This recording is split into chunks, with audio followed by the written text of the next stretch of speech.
So yeah, while we're doing that, we got somebody here named Cable. If Phoenix Asgold is around, or if anybody sees him, make sure to send him in, because I think he would be a good person for this conversation. But we have a known thief among us. Do you say that's a fair description of you?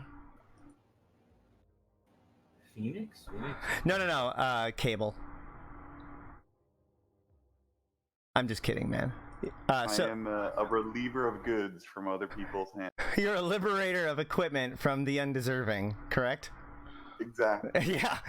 Yeah. So to be more detailed, you steal lockboxes for the Nullsec Sotiyos, correct? Yes, Nullsec NPC Sotiyo. And there's a change coming up, which is saying that basically, though this is 0 point, by the way, that those lockboxes are going from 20,000. So originally it was just the blueprint, and then people would just like steal it in an interceptor, and people were like, that sucks. So then they made it so that it was 20,000. There's a 20,000 meter cube box that you can use a DST to move.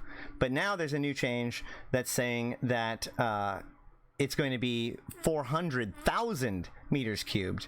And that makes it so that it basically requires a freighter, not even a jump freighter, a freighter. Where is all of these damage controls I just bought? I need to figure this out before I continue. I'm going insane. In your delivered items, corporate deliveries. Did I buy it with corporate funds? I don't think I did I? Corporate deliveries. Whoops. I probably should not be doing that. Hey, look. I'm sure like all of this stuff is stuff that I would like at one point. That's weird. Whoops. Oh, look at all that shit you bought. I don't know if that was all me though. That's the problem, because the rest of that looks like stuff that our other industrial leaders could. Hey, look at that. Look at that.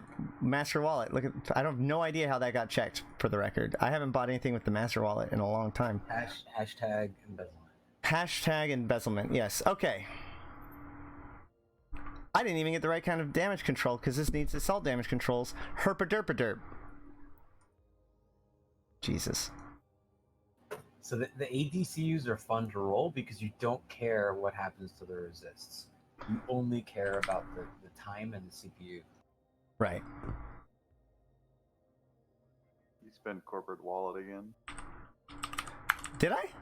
Yay! Fucking goddamn it. I even saved it. Whatever. I'll figure it out. Most of the money in the corporate wallet is there because I gave it to it anyways, so I'm not sweating it too bad. All right, T2.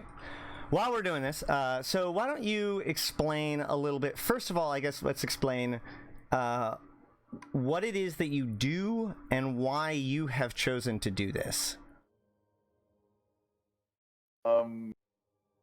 Essentially what I do is I steal the BPC cash box from people who actually run the NPC Sotiyos when they're being run by other people whom I cannot contest in any capacity, which also would include when it's run in places where I would never be able to run them myself. Right. So, and how many of these Sotiyos happen? How often do these Sotiyos get ran? How often does one of these lockboxes exist to be stolen? That's a very difficult question to answer because at any given time there's always 4 Sotiyos. One of each type in low sec, one of each type in null sec. And then there is a potential third of each type, which can be in either low or null sec. But that's only like a chance based. It can be there. Right. But at any given time there's always 4. Okay. But how often do you think that they get ran, would you say? Is it like multiple times a week? Is it once? Is it often enough that you get to be that you're at every single one of them? I would dare to say that I am at more than 95%. Right.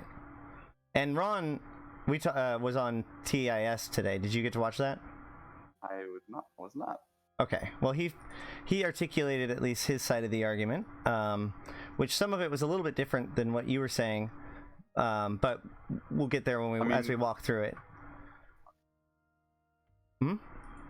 Nothing. It was just going. Yeah. The biggest thing is that they clearly understand the mechanic a little bit better than you gave them credit, but otherwise, pretty much most of what you said was accurate. So, okay, so you get into these systems. How do you get there? Why can't they stop you? They can, but they don't really put the effort into trying to stop me. I just gate in like any other person in a DST. Huh. So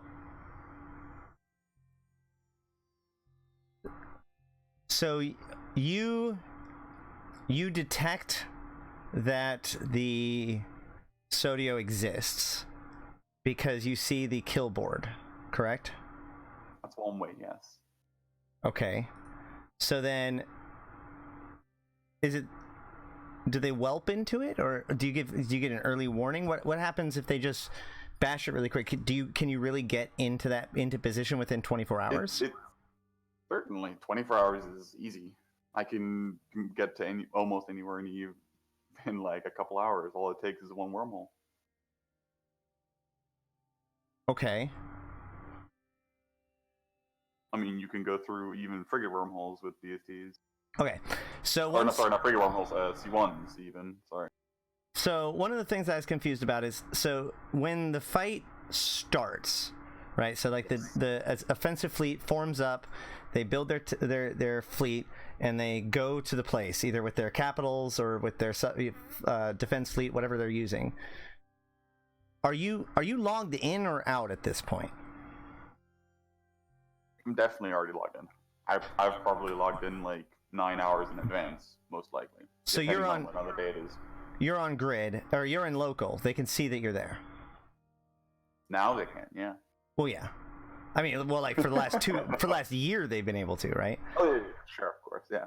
So, I, by the way, cannot roll Decayed Assault Damage Control Mutaplasmins. I don't know if you've caught that so far, stream, but Jesus. Good rolls, dude. I've had like one actual decent roll so far. It's only the time. It's only the time when it matters. I know, but even the ones like the CPU usage would be nice too. There has been some okay ones, but only one actually good one so far. Anyway, okay. Always wins. So Ash, by the way, just to note since you're talking about the roll chances, you'll recall that CCP signal confirmed in yep. either your channel or calls that it is not weighted. That's correct. All probabilities are even in the rolls, regardless of which muta you use, as long as it's within the spectrum of possibilities. There's a lot of really bad damage controls. Good thing we're getting these out of the way, so that way when we get to the gravids and the unstables, we get like even better. Okay, so you're on grid, and because of the mechanics of the game, they had to bash it. Hold on. Jolena B, thank you for joining me down the rabbit hole, which is EVE Online. Hey, look, this one's... never mind. So, you are on grid, and you know when it's going to be, because it's a timer, and they only have 15 minutes after the timer comes out, so they basically... 30. That's right, because it's a whole timer. So they get... Basically, they have to make the choice. Bash it knowing that you're there, or don't bash it at all. Correct? Pretty much. And assuming they don't catch me before I even get there. Right. Which you admit is extraordinarily hard to do. No, I admit it's extraordinarily easy. You just said that you could get in, you got plenty of time, and all you need is one wormhole. Sure. But you can still catch and kill me en route. I mean, I can give you a specific example of that. One of the latest Sotiyos I ran was in Tenal. I moved my crabbing characters into Origin for that specific Sotiyo because of blue standings and so on. And a friend of mine and I sat and camped the Sotiyo for 6 hours straight. Just very chill. We were sitting on comms, chatting shit, listening to good music, smoking some weed. We caught every single hauler that came into system. Right. And it was not exactly hard in any capacity. Right, but as you pointed out, you've got a whole 24-hour window at minimum. Oh, certainly, definitely. But you also got to take into account downtime and so on. So, for instance, if the Sotiyo comes out right after downtime, you have the issue of people can get in at any time in this 24-hour period. But if it's like, say, 9 hours after downtime, they'd have to log in. You then have to defend it for that from downtime till the Sotiyo being run, essentially. So if you push your timer to be a little bit after downtime, you can control how long you actually have to sit in camp. So that's just a strategic choice. I don't understand. How does it being later after downtime make it easier? Or Because you have to log in again. Right. But they would, at that point, you're already on grid, aren't you? Sure. But again, as I said, you can downtime is landing on the grid. Downtime is a momentary disruption. Like, as far as the game is concerned, it's 0 seconds. As far as we're concerned, it's 15 minutes. Right, but what he's saying is that when he logs back in, he's vulnerable at that time. Everyone is. But you just warp to your position and then immediately cloak. How would they be able to? Yes. How would they be able to get you then? Log Any more in, than any moment. Log in. Well, yeah, but I mean, you just log in as well, and then you have probes out right away, and you just keep spamming for the duration. Now, you know when downtime is, obviously, duh. Right. And you know when the server is coming up because it's not really hard to check. And then just log in, launch probes, and then just Yeah, you're saying everyone's cloak breaks once every 24 hours. Eventually, yeah. But you land on grid and then you immediately cloak, like. Yes, but you still have to land. Right, but you don't teleport to 0 on your location and then cloak. But probing you while you're in the middle of warp isn't going to do them very much good at all. No, but a DST warps slow enough that anyone who has like half decent probing skills in a code can probe the time they enter the grid to they actually sit still at 0 and are cloaked, because the cloaking effect isn't instant either. The cloaking effect is like 4 seconds. So you're still probable for 4 full seconds after you hit the actual cloak. I'm not sure if that's true. That is very true. Well, let's assume for the moment it is. Sure. But I mean, it means all I gotta do is somewhat time my probing to make sure that I scan you before you are fully cloaked. But you're like any other probe hunting. If you log in at downtime, then somebody would have to log in, get probes out, get probes on target, and scan at the same time that you're coming in. You can pre-place the probes like you can when you cross system. You can have. All you gotta do is land, launch, probe, done. Like if you go out and you launch probes and you start probing, and you go into a different system, assuming the systems are exactly identical, your probes will be the exact same location in the next system. Okay. But or if you've launched probes and put them somewhere and scanned, and then pull them in and launch them again, they will spawn at the exact same location. Okay. But you gotta admit that, I mean, you're just logging in, and it is a big stretch. But I mean, like, even if they just see where you are, that could be close enough if they've got eyes on the grid. Sure, I guess. Okay, so you're on grid, they're fighting. They're on one side of the grid because that's where they came in from, probably towards their structure, and you're on the somewhere on the other side of the grid where there's basically 300 kilometers of space, of potential space for you to be in, and that's why they can't. There's a lot more because it's a sphere, so it's vastly bigger. But yeah. Right, but you're not going to be in the middle of the sphere because that would decloak you. No. I mean, I'm saying like the surface area of the sphere is very large. Right, the circumference, but if you're on the opposite side, then that isn't the whole sphere. Then I'll be like 300 something kilometers away from them. Yeah. Right. So.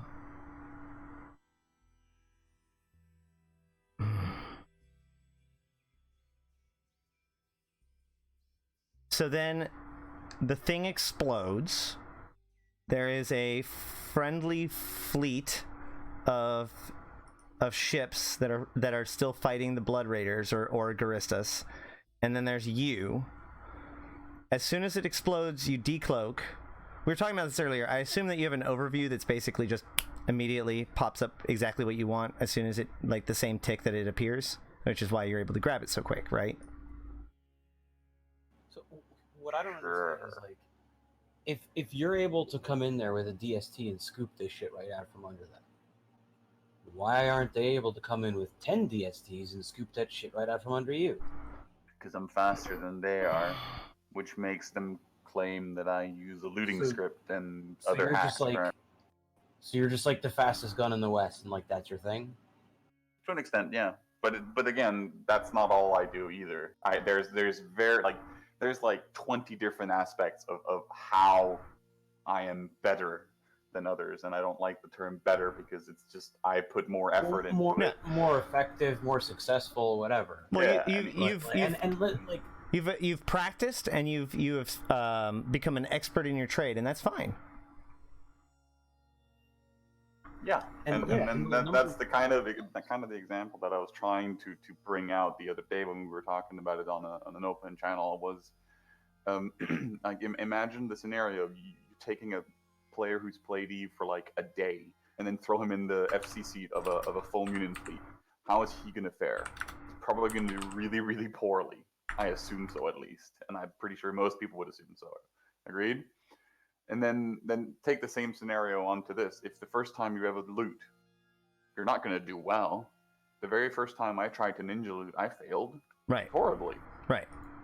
Yeah, you practiced and you developed a technique. I practiced for several hours, and then, you know. Okay. So.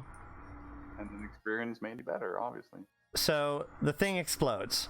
Within one tick, you've decloaked. Within let's call it 0.3 seconds, I've looted it. Well, it takes at least 2 ticks, right? No, it doesn't. You can't do anything in 0.3 seconds. Oh, sorry. It's literally impossible. One server tick decloak, one server tick opening, and then so it's 2.3. Yeah, okay. Yeah. Okay, good. Yeah, so just under, basically 2 to 3 ticks, and you now have it in your cargo hold. And you've already hit your micro drum drive, I'm assuming, at this point, right? So then 4 seconds later, you're now 100 km off, and 2 more seconds later, you can recloak if you want to. Or warp off. For instance, I would recommend warping off. Sure. More. Because you can A-B cycle for 8 seconds, which means that no one can ever actually catch you if you're pre-aligned. Okay. Assuming, of course, that someone doesn't actually already have a bookmark near you, and they have a saber like literally on top of you instantly, obviously. But that's kind of then we move into the hypotheticals. Hey, look at that roll, eh? Yeah, it's not bad.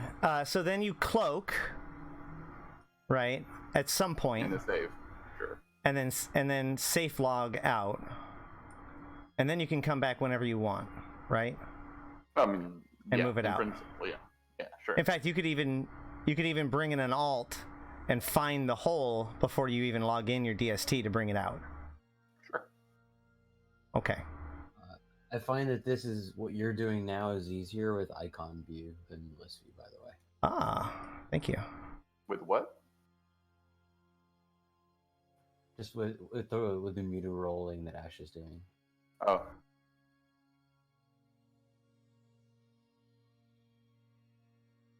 Okay, so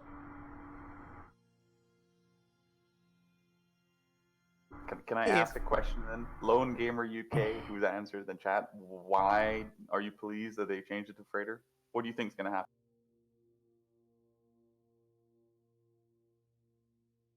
So, how would you stop you?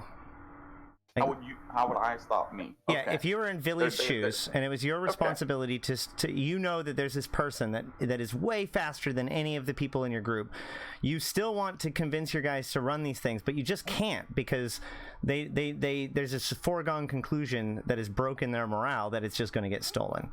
What is your solution to the problem? Okay.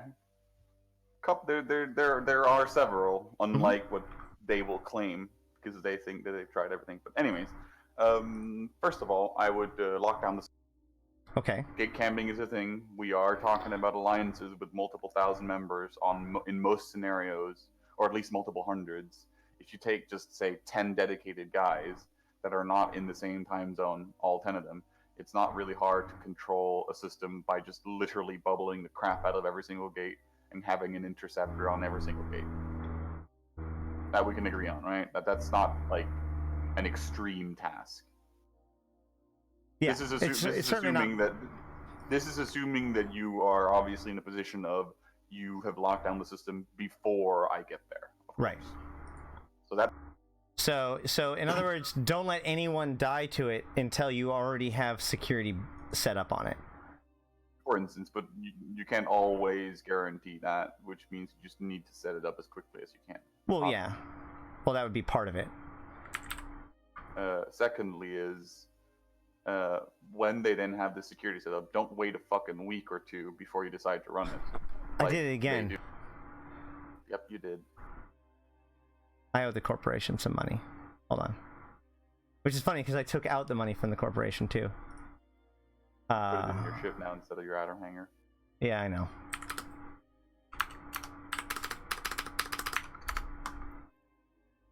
Oppen is going to look at the wallet records and be like, what the is even happening? What are you doing, Ash?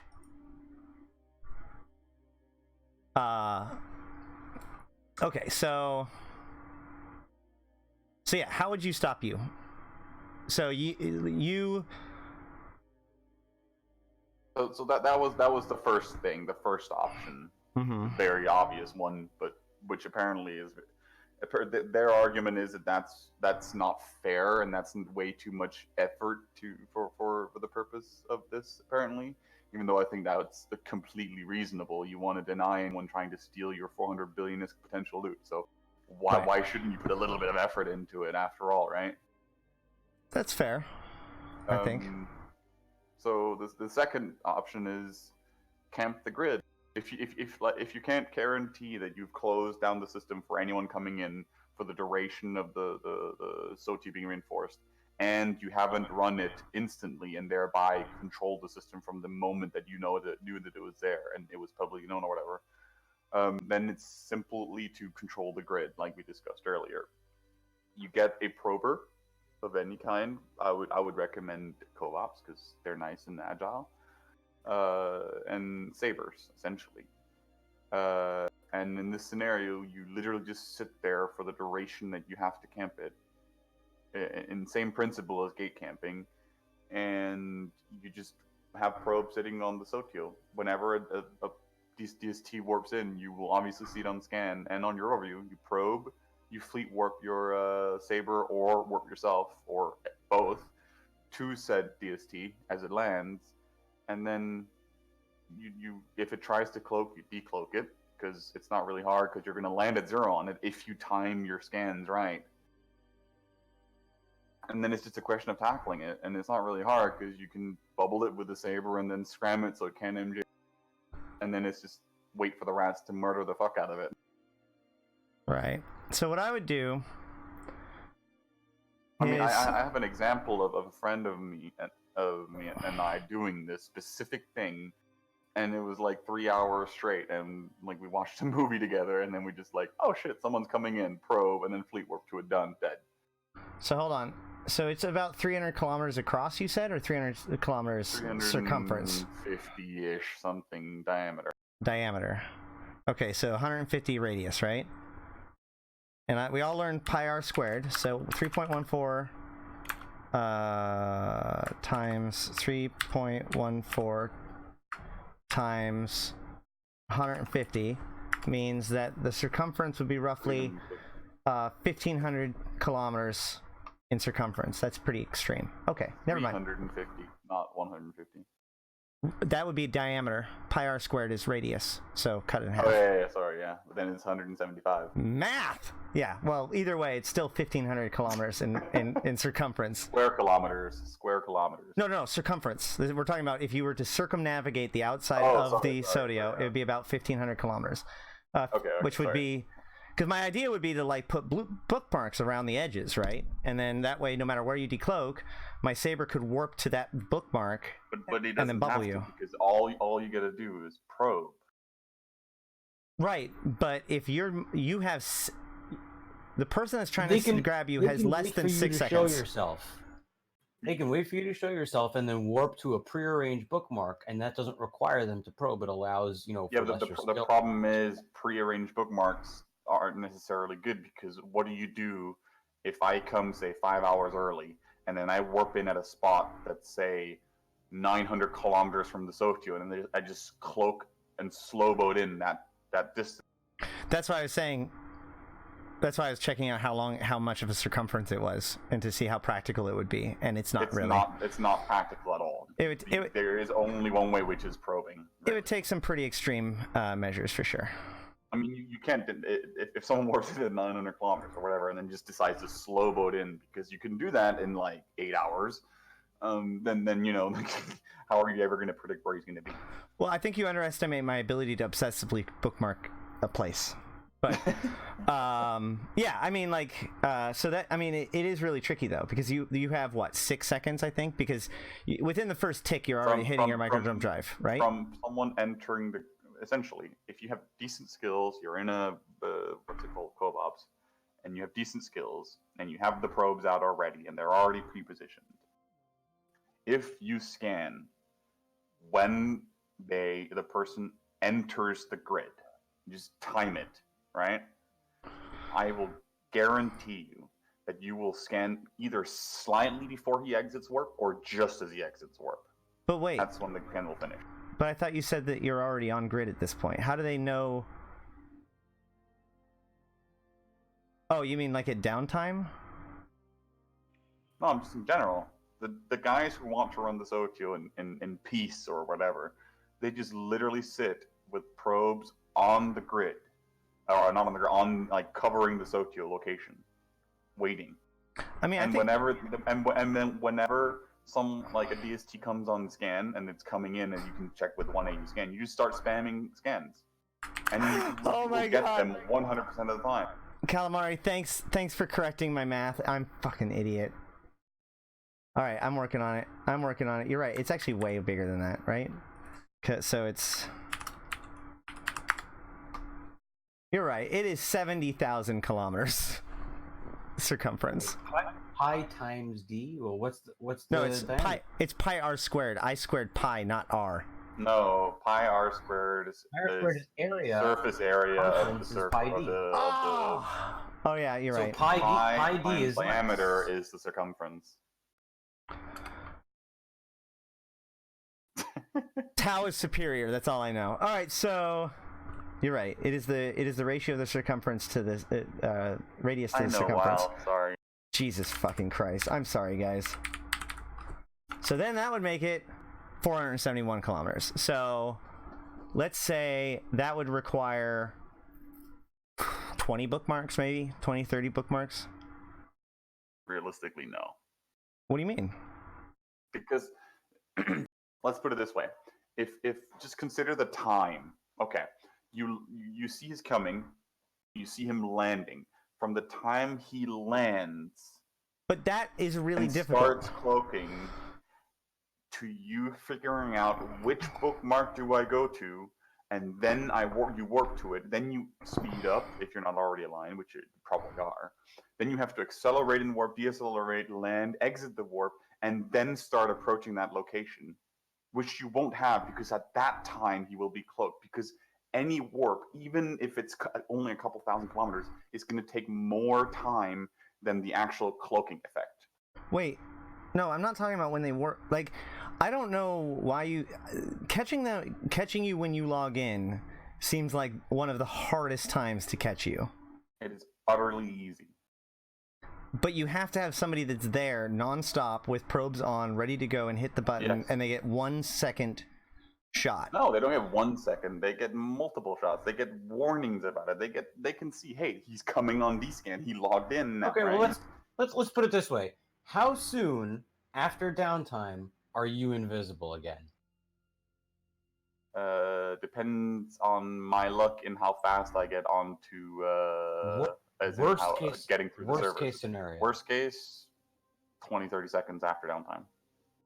So you think that if someone logs in at the same time as you and they have the best login luck and you have the worst login luck, then they will definitely, if they have the best, and they seconds. will definitely catch me if they're the hunter, and they will definitely cloak if I'm the. You think that, like, if let's say they are fully logged in before you. Let's say that, like, you for whatever reason your internet hiccups at -1 minute downtime and comes back at 30 seconds after downtime. So he's logged in, and now you're logging in. So you're saying that he would have a full 20 to 30 seconds to nail you down. Oh, no, not like that. Because he doesn't get the chance to catch me until after I actually log in. Right. Yeah, I'm saying, so if he's waiting, he's waiting yes, for but you, think and about he's it. waiting. It's like if someone hostile warps to your grid and you want to gank the fuck out of him for whatever reason, you probe and then you warp to him, right? It's very simple. Right, but I got it. So assuming he is lying in wait and already logged in before you click the button, and he's scanning. When he clicks the button, when you click the button to log in, he has 20 you will to 30 effectively have approximately 20 seconds, because that's the time from my ship to spawn in space, speed up to warp, initiate the warp, do the warp, exit the warp, and stop, and then I hit the cloak button. It's about 20 seconds, something like that. It is a DST after all. And you think that that's a reasonable ask for a defense? You're running a Sotiyo that potentially grants you 400 billion, potentially even 800 if you're really dumb lucky. Right. And you're saying that it shouldn't be like, there shouldn't be some effort put into it, like. But the idea that, like, there's a 24-hour window of time in which you have to be vigilant, and there's a 5-second window in which you have to be ready to act, and you have to act perfectly during that time, is literally the final test of Sniper Academy. Like, the ask of having somebody be that vigilant and that on point no matter what. I've done it alone. But you don't have to log in. 24 hours straight. You don't have to log in at downtime. You can log in at any point. I did. No. I mean, I've been on the defender side. Right. I've run Sotiyos and camped it for 26 hours straight, because that's the time it took me to run it. Then it got reinforced, and I got my shit out. And from that point on, I was camping for the next 24 hours until I then ran it again, and still kept camping it on my own until I finished it and looted it and left. So you're telling me that you played Eve for 24 hours straight without sleeping? I played Eve for 26 hours straight without any sleep.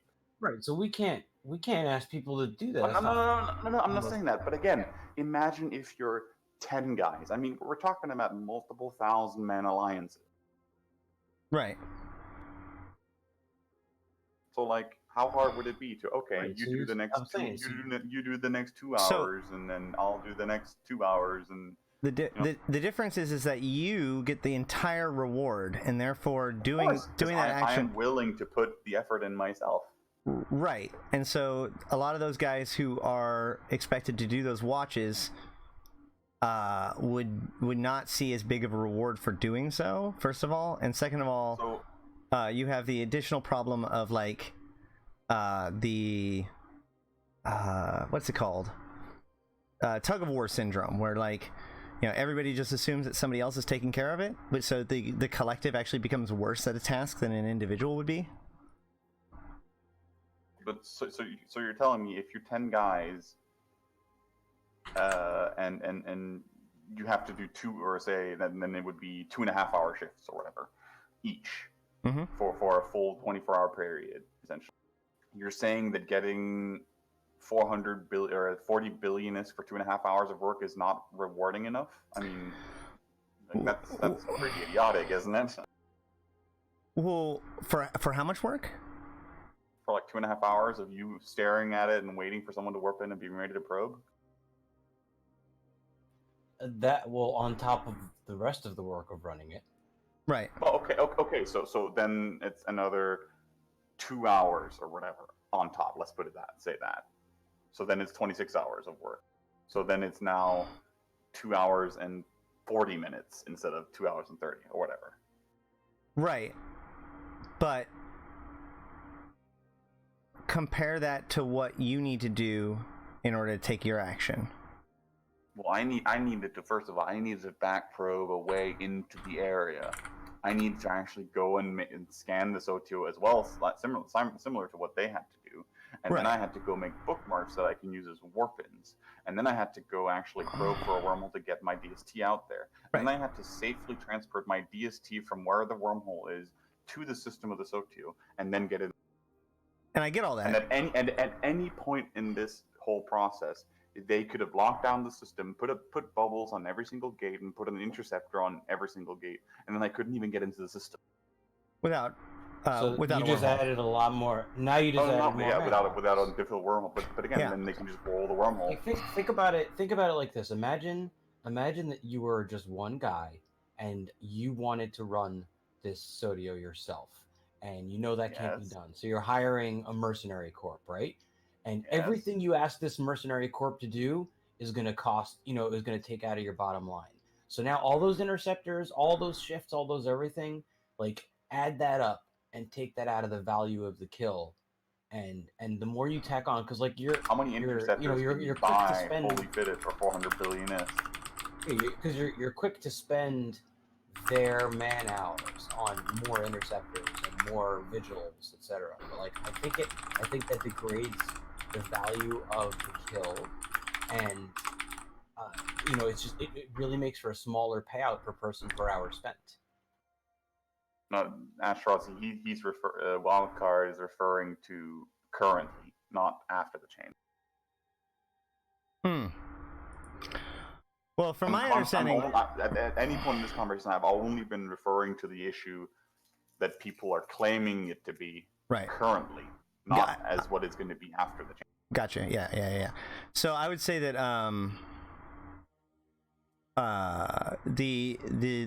the reason why we have the result of this is not that they're just like always making a mistake and he's just stealing stuff over and over again. They've by and large greatly suppressed their running of these sites because they decided that losing the loot is a foregone conclusion. They've just not been willing to put the effort into actually running it in a safe manner that controls the area around them. But so and then they essentially decide that instead of actually complaining about, or instead of actually putting that effort in, they decided it's much easier to just push the narrative of I'm using a looting script, or I'm cheating in some other way, or it's simply impossible to stop ninja looters in any capacity. That's essentially what they're pushing. Right. I would when say really that, in the end, all it takes, so like, all it would take to fully defeat someone like this is to have someone as good as him, and they have a pool of thousands of players. No, because it doesn't matter how good I am at stealing the loot. If someone can just easily, with an interceptor, deny me ever actually getting to the Sotiyo, then it doesn't matter how good I am at stealing. But I'm saying, if you boil it down to the very, very core, like, forget, every other defense has failed. We're down to the Hail Mary, and he's now going to perform his final trick, which is grab it faster than anybody else, see the fastest gun in all of New Eden. And if they had one dude in their alliance who is as fast as you, that would literally solve this problem, because they would pay him a gigantic sum of money and have him always there.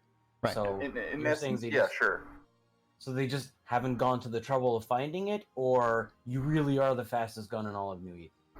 I mean, it seems as if I'm the only person who's been willing to actually put the effort into figuring it out. Getting better at it. Do you feel like, so every time I've tried to describe your process, you seem to... I seem to not get it right quite, according to your reaction. So is there a trick?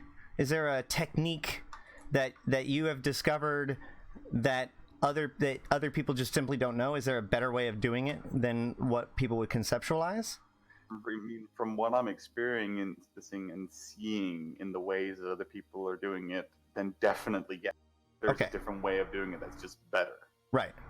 And But if everyone used that same technique, then yes, it would just be a question of who's faster. right. But there are some very big benefits to being the person running the Sotiyo in that aspect.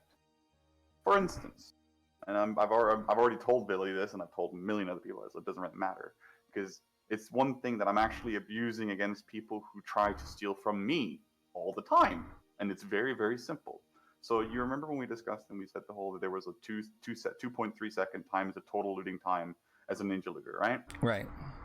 There is a way to cut away that 1 second, one of those 2 seconds, which is very simple. You know when the Sotiyo is about to die, Right. because you're the guy running it, right? Right. So you could So you start can locking see- at the same tick as it dies instead of the tick after. You decloak before it dies. You now no Right. longer have the 1 second decloak session change server tick to deal with, which means I can now cut my looting time down from 2.3 seconds to 1.3 seconds. Right.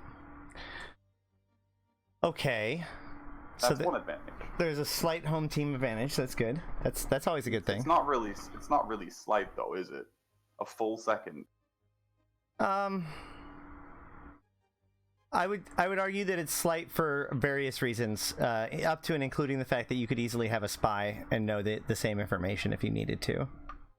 Not really, because, for instance, in the scenario test, which are the benefactors of this change, the group that run them is very small, which means that if I randomly would jump my spy into their comms and just sit there with them with those 5, 6, 7 dudes or whatever, then it would be pretty fucking obvious, wouldn't it? That's fair. I'm afraid not. If they were sitting in a public channel with 50 other people, then yeah, sure I could, but they're not that stupid. Right. Interesting. You are watching me roll mutaplasmids while talking about the upcoming changes to the looting mechanics in the nullsec and lowsec Sotiyos. Yeah. It just boggles my mind how you have like a whole alliance worth of people that you could put out a bounty to saying, hey, we need a fast looter. We need 3 fast looters. We need 5. Like, again, put it out to the whole group, and nobody answers. Nobody even tries. Yeah, but it's not even about the being fast at looting. It's all about spending manpowers in controlling the system.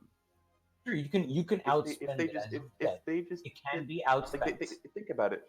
If you outsourced it in the same way, we'll give everyone a bounty. If you kill this guy coming in, or if you kill a DST, hostile DST coming to this system, I will give you 2 billion ISK every time. Every single time. Yes, that's one way. You'll have fucking 500 dudes sitting in that system for the next 48 hours. The reason I keep going back to the same thing is because I'm boiling it down to its core. I'm boiling it down to the that's very not the moment core. that it happens. The core is they're arguing that you can't stop people from getting there. That's what they're arguing. Well, I guess what I'm saying is that is an invalid argument to say that you can't stop someone from getting there, because it is, but they're still using it as an argument, and apparently CCP thought that it was a fair argument because they decided from your perspective. From your perspective, you always have an answer, and your answer is so be faster. No matter what, loot faster than me, and you deserve it. No matter what else is fair or unfair or this or that, whoever's right doesn't matter, because all you have to say is salute it faster than me. That's not at all what I'm saying. That's specifically not what I'm saying. It's all you have to say. Well, sure, of course, but they're arguing that there is no counterplay, which there clearly is. That's the thing. Like, I've just explained to you one or two ways even of counterplay to this whole mechanic. I So feel like the counter, just be faster as the counterplay. I think that again, the problem with your counterplay is the fact that I feel like you are overvaluating your own effort and undervaluating the effort of your opponent to stop you. And the reason why that is because you have effectively all the time in the world to perform those actions that you just said that you need to do, and you are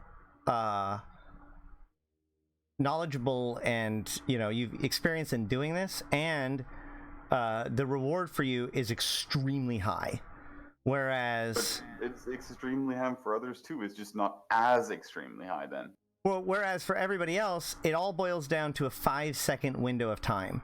So even they could sit there and do a 24-hour watch, and all it takes is that one dude blink at the wrong time, and it's totally screwed for everybody. Like, you don't have that situation.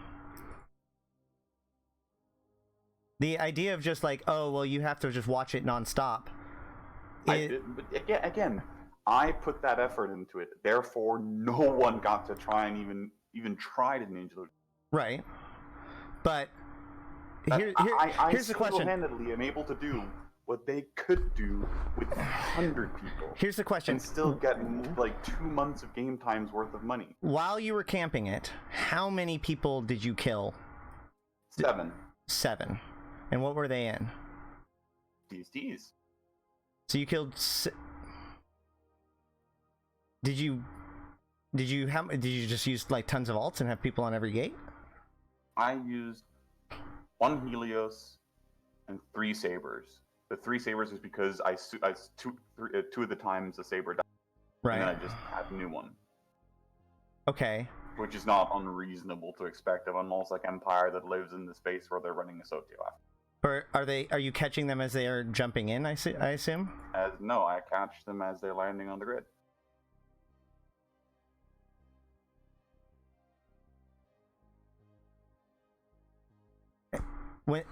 Okay. So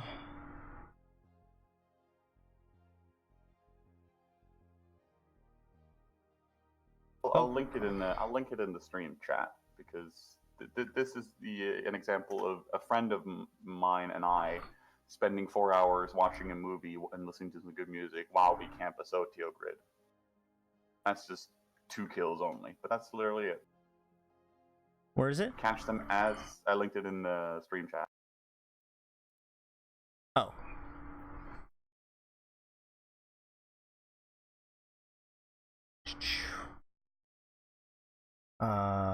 Screen. So, okay. You got these 2 Occupers and a They were fraternity the only ones horror. that came for that Sotiyo. Warping to Stargate. For that specific Sotiyo. Oh, hold on. We got Near Carnage coming in with his sub. Thank you so much, dude. Your support is what keeps it going for us.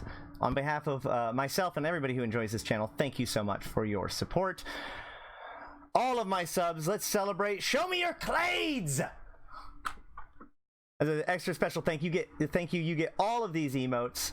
You get all 3 Triglavian clades. You get the Drifter clade. You get the Sancha. Well, Sylviana is kind of showing off some of the special ones, but you get all kinds of awesome clays at your disposal. Thank you so much once again. Sorry, going back to you. We're looking at a kill here. You've got, as you said, you've got your Saber and your Helios. So this is on grid. This is grid camping, not system camping. Right.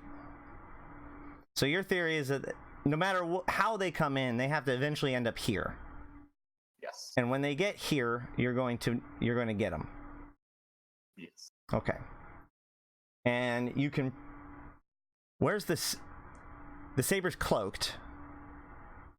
Both the yeah, Helios and the Saber. Obviously the Helios is on the grid far enough that the rats don't try. right. So if you're like 400 or 500 off, the rats won't attack you. More like 1,300. Okay. But you can be on grid and see it without them being able to attack you. Yeah. And so, when you see local, you get ready. As soon as you see... the saber aligned to the Sotiyo. Right. Wait. And as soon as you... see them on 1 AU, I start mashing scan. On the Helios. And then when the Helios gets a fix, then you warp fleet. No. When the Helios gets a fix after the guys entered the grid, you fleet warp the saber. Right. Because there's no point in you fleet warping the saber to him as he's warping in. Right. Yeah, I get you. Okay. So, I mean, it's a pretty decent defense. Although, I mean, I guess there'd be a counter to the counterplay as well. Of course there is. One of the big counters is that you fit your DSTs with burst jammers, because then you can burst jam and warp off, or MJD out.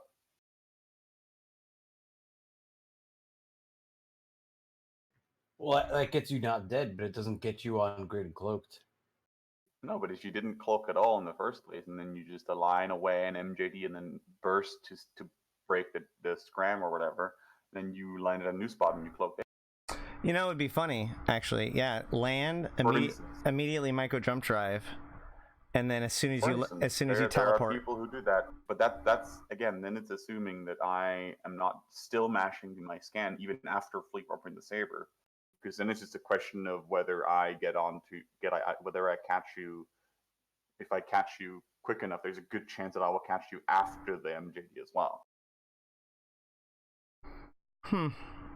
Also, Hateless Gaming, no, that they couldn't, because if you look at the kill mail that's shown, it's not me who kills it's the rats. The rats holocaust them.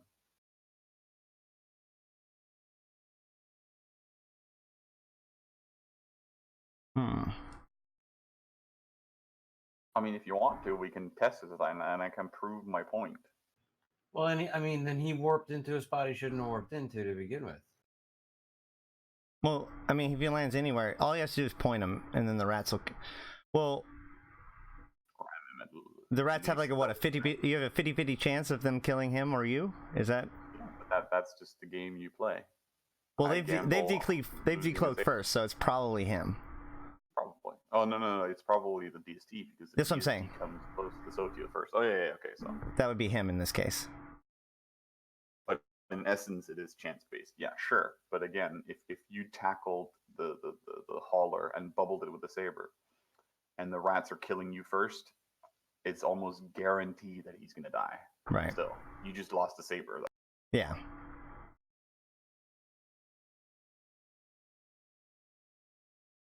Well, especially if you're right next to him.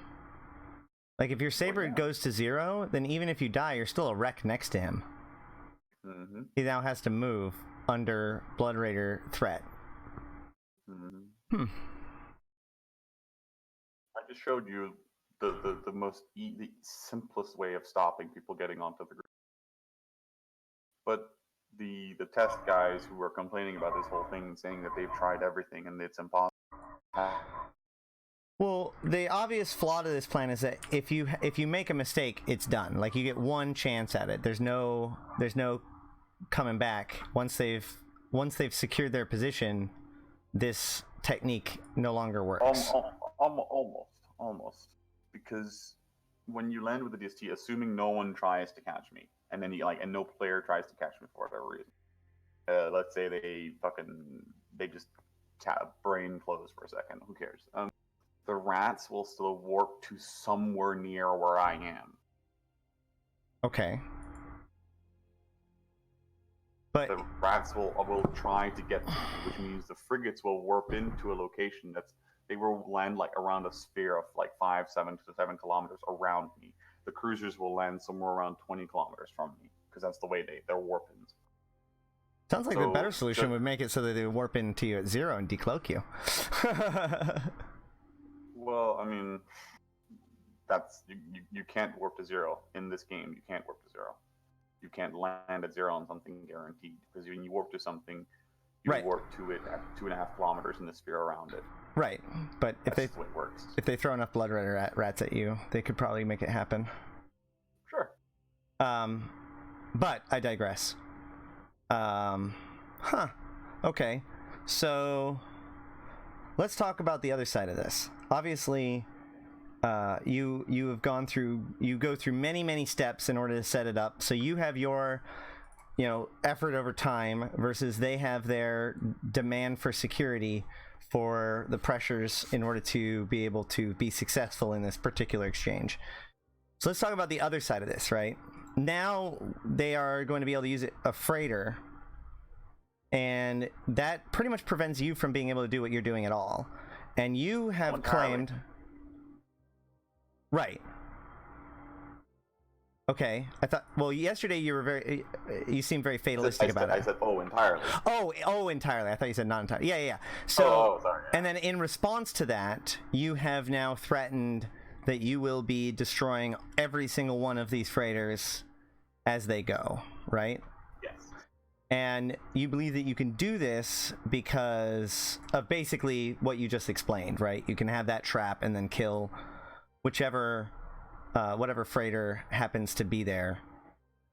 Well, yeah, because think about it. Like, just compare the warping speed between a DST with double hyperspace and a freighter. Just compare the two and just think, how long I have in like to get my saber to this freighter in comparison.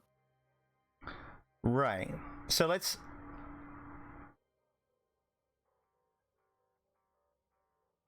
break this down one more time. What are you doing to ensure that they can't just let the site despawn? Keep the rats busy. Okay. And you're going to keep the rats busy how? Being on grid and decloaked. Anywhere within their aggression range. And that will reset their respawn timer or despawn timer. Right. And then we just wait another X amount of time, and then I just do that again and again and again and again for the next 2 hours, and then the wreck despawns. So what stops them from grabbing your warper? Or, the guy who's keeping him busy? I mean, have you ever tried to catch a dictor who's continuously warping? I mean, you're going to have a... First of all, my first question is, how are you getting the bookmarks to warp to? When are you making these blueprints? I've preemptively made them on the Sotiyo. Okay. So you're going to sneak in ahead of time with a cobops of some description. Every Sotiyo I ever steal or run, I have a minimum of 9 bookmarks. Okay. Minimum. What? So then it's not just about getting your DST on grid and cloaked up. Oh no, the 9 is just because of convenience for me as a person. So step 1 is getting something covert ops in that can make those bookmarks? That will always be the case. Right, yeah. Always.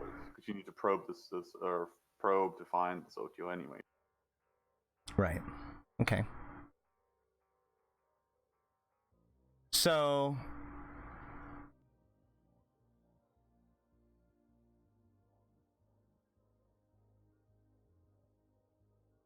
So you believe that you can perfectly stay on grid for upwards of 22 hours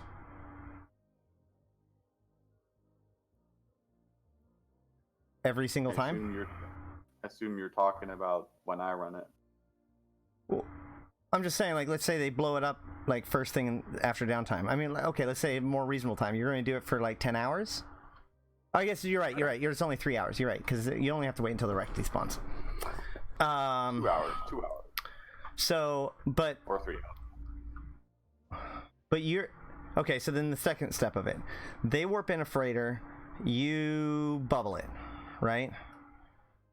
But at this time, they can still have a defense fleet on grid because they're still fighting the Blood Raiders, right? Well, no, that's not, because that's not how you run NPC Sotiyo.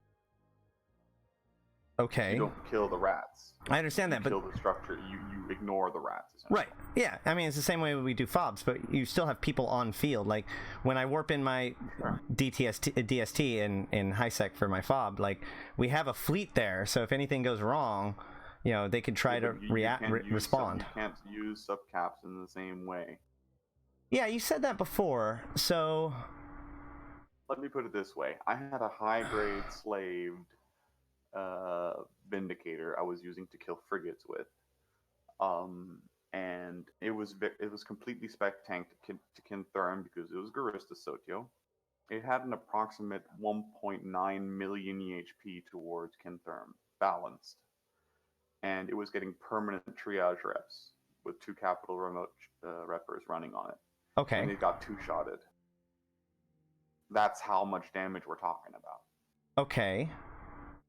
But so you're telling me that this content can only be ran with capitals and super capitals? It can be run by subcaps, but not with any fleet composition that would actually fight. Like as in like a brawl or like you would be able to run them in, like, for instance, Ravens has been done. The Bush Ravens. Mm-hmm. But other than that, like an ordinary fleet doctrine, no, there's no way. Correct. They do scale their response to the fleet that comes and attacks them. Am I a frequent guest or a regular host of TIS? I'm somewhere in between. I am a contributor to TIS. Like think about it this way: when I run Sotiyos with dreads, I do them a very specialized, specifically fitted. My dreads are fitted to tank 130,000 DPS. Mm-hmm. As a normal fitting. That's with a single heatsink. Okay. At maximum capacity, it's like 160 or something. So do you use Logi? I've had scenarios where those dreads were only barely tanking with 160 DPS tank. Do you use faxes? Consider how a subcap would fare. The fax for repping the dreads? No. Okay. There's just no point. You can't get enough buffer on the dread to survive for 5 minutes. So how? Local tank. You spec tank it. You harden it up on those 2 resists that you know the rats are going to be doing. So why wouldn't a fax be more useful than a local tank? Because you can't rep if the dreads are in siege. Thank you. That was the piece I was missing. Okay, now. Okay, so just so let's take a step back, because Dromcell asked a really important question, which is, so each of these blueprints, let's say the grand prize is 400 billion ISK, right? Which can be up to 2. That's assuming you get a Titan blueprint. That's assuming you get a Titan blueprint. Right. So best case scenario. Getting 2 Titan blueprints has never happened. Okay, so that's not a practical thing. So the idea of like the 800 billion is not a practical number. Okay. Getting 2 blueprints in general is like extremely rare. It's happened like 3 times total. 4 times, sorry. Okay. Of all the Sotios. Right. And then so how long have you been stealing Sotiyos?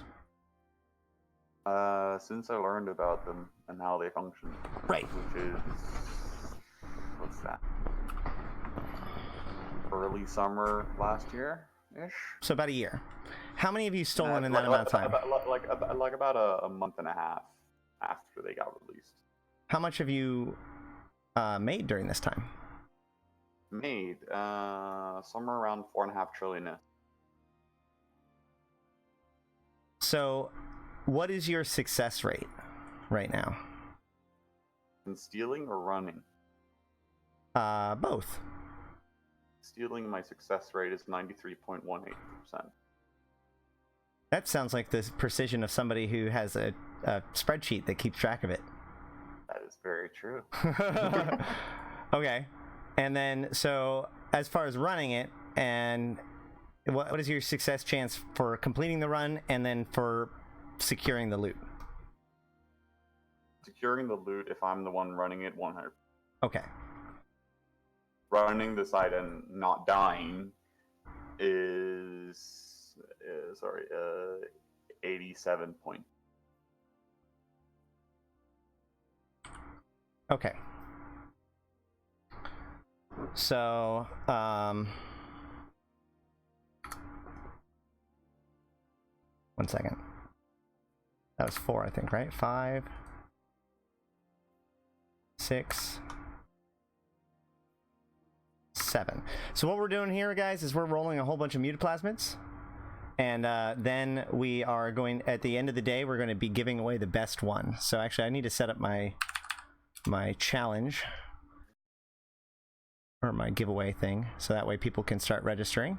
And then at the end of the day, I will roll and give away the best one. We'll decide what the best one is first. Like, by the time we're done here. And then we got more things to do today after that. So we're going to do exclamation point Muta. Boom. Exclamation point Muta for your chance to win. Yes, he said 4.5 trillion. Okay, so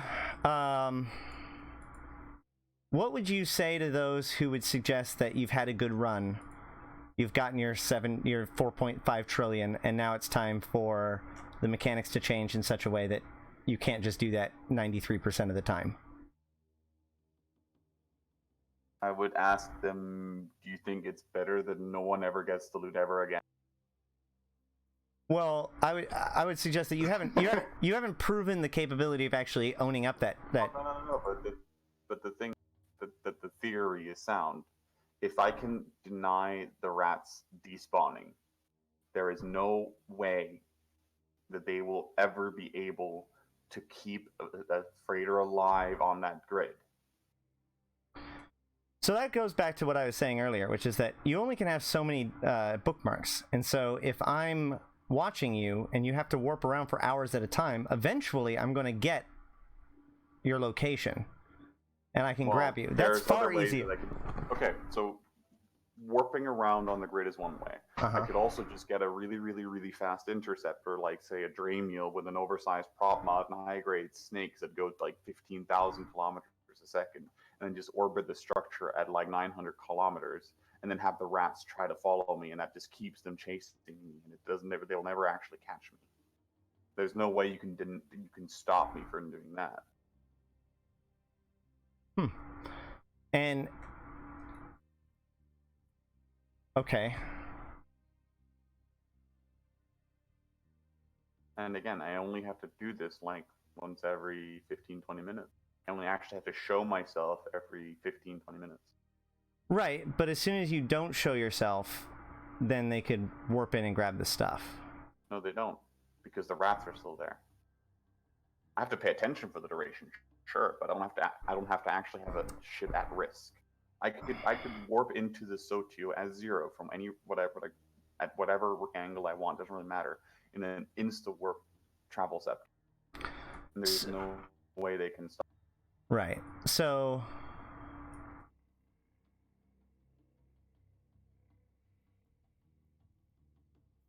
what happened to my mutas?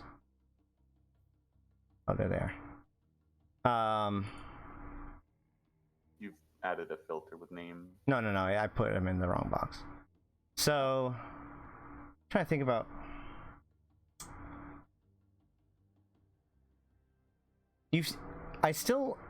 I'm not convinced that a defense fleet couldn't still exist that could hold the grid long enough to get the freighter out.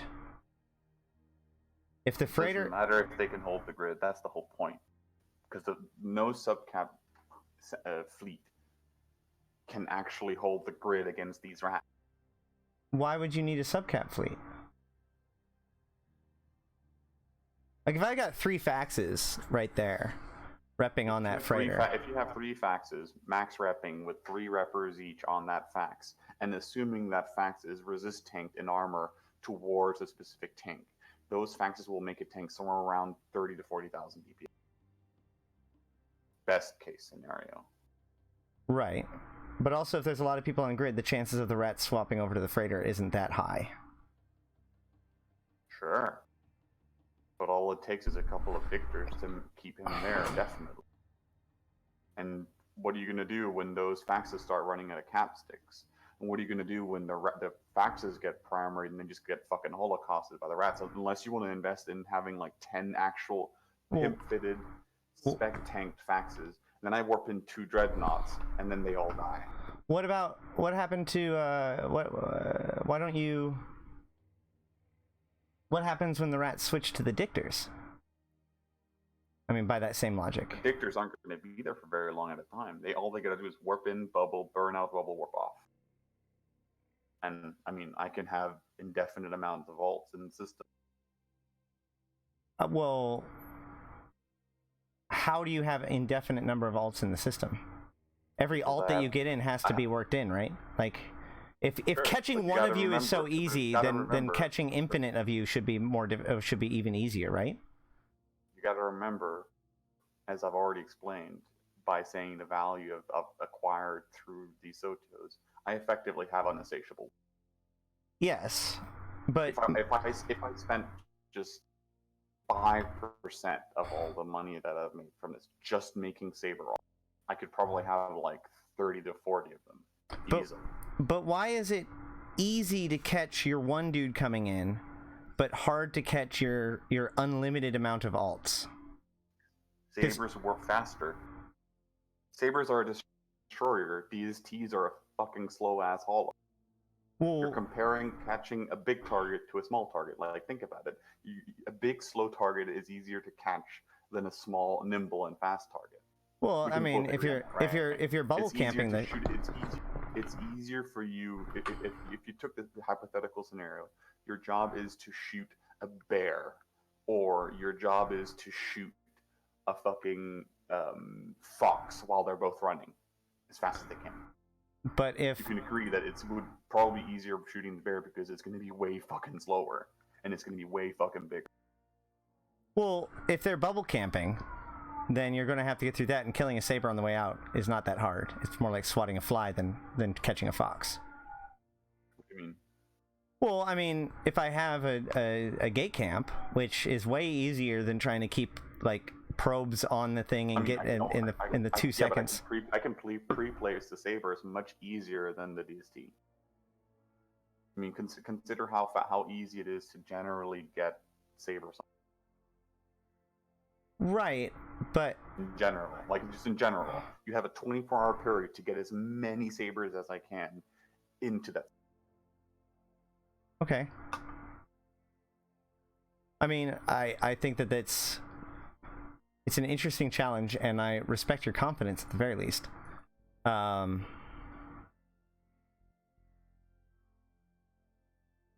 But the problem isn't that they're making change. The problem is that from what I'm being told by Billy, very specifically, they are making a change based on a single individual in this game, which is me. Well, first of all, Eldoc, welcome. Thank you for joining me down the rabbit hole, which is EVE Online. Well, I thought, from my understanding, there's like at least 2 or 3 of you guys, right? And then the other guy, well, who's TikTok? I've heard of this guy, right?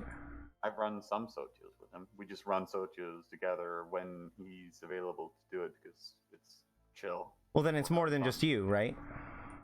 Well, no, it is just me. That's the whole thing.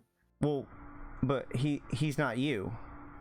No, it's not me. So then But it's we have run Sotios together, just chilling. I mean, that's just because he's a friend and he needed some ISK, so I helped him get some ISK by running a Sotio with him and then sharing the loot with him. so he doesn't steal things. He's been dealing with me once. That's when we stole the Komodo blueprint from XIX. And he doesn't do it on his own? No. Because somebody mentioned yesterday about the fact that there is a community of these people. There's multiple people trying to steal. Definitely, yes, that's very. Okay. So then it's not just you. You just happen to be the best. Well, of course not. Well, Yes, okay. it's very aggressive way of saying it, but yeah, sure, okay. You said it. Well, you're definitely the most infamous, at the very minimum. That I can agree entirely on. I mean, it's got to the point where if my name is ever mentioned on Reddit, everyone will instantly go into a fury of, he's loot scripting and cheating and stuff like that.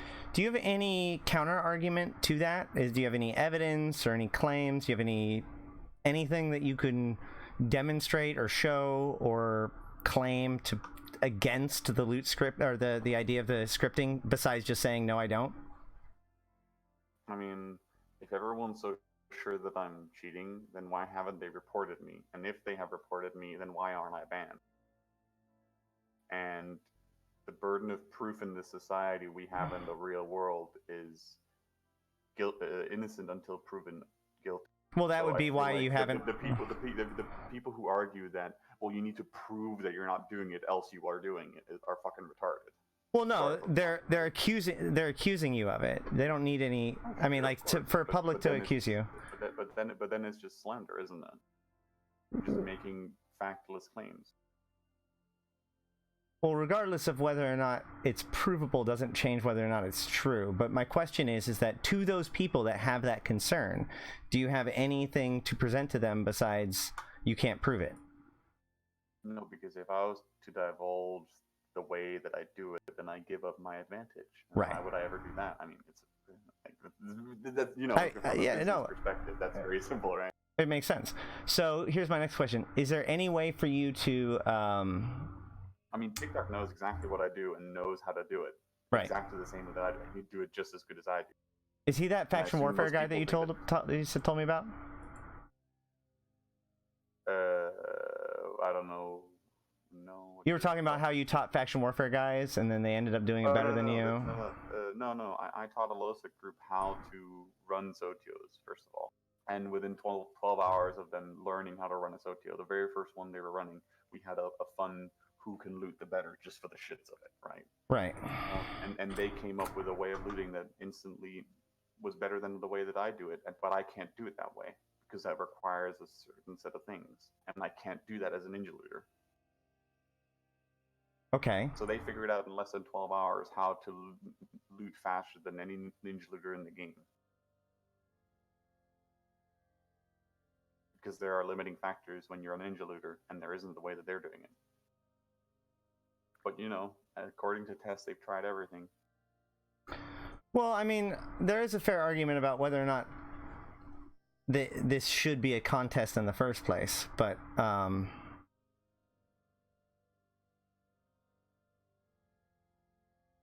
mean, it's just stupid that, when someone can come, like, even a CSM member like Billy can go out publicly and say that I'm cheating, but have no evidence to support it, then I think that's very wrong in a sense of, like, that's very horrific for the game.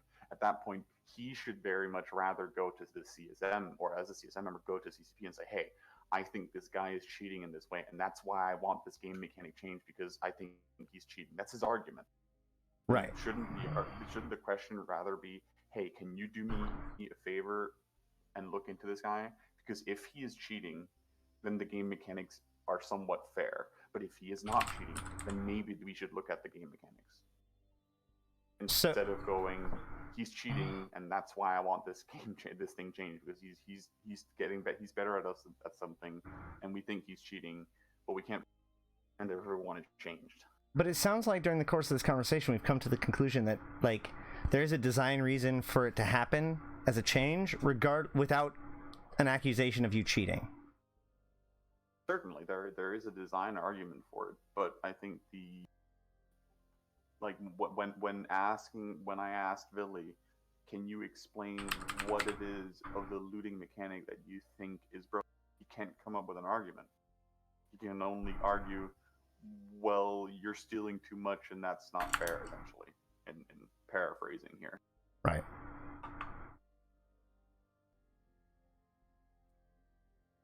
Paxium, if you want, I can post all the private conversation of Billy and me, and I'd prefer not to be that guy, but yes, it's all in writing.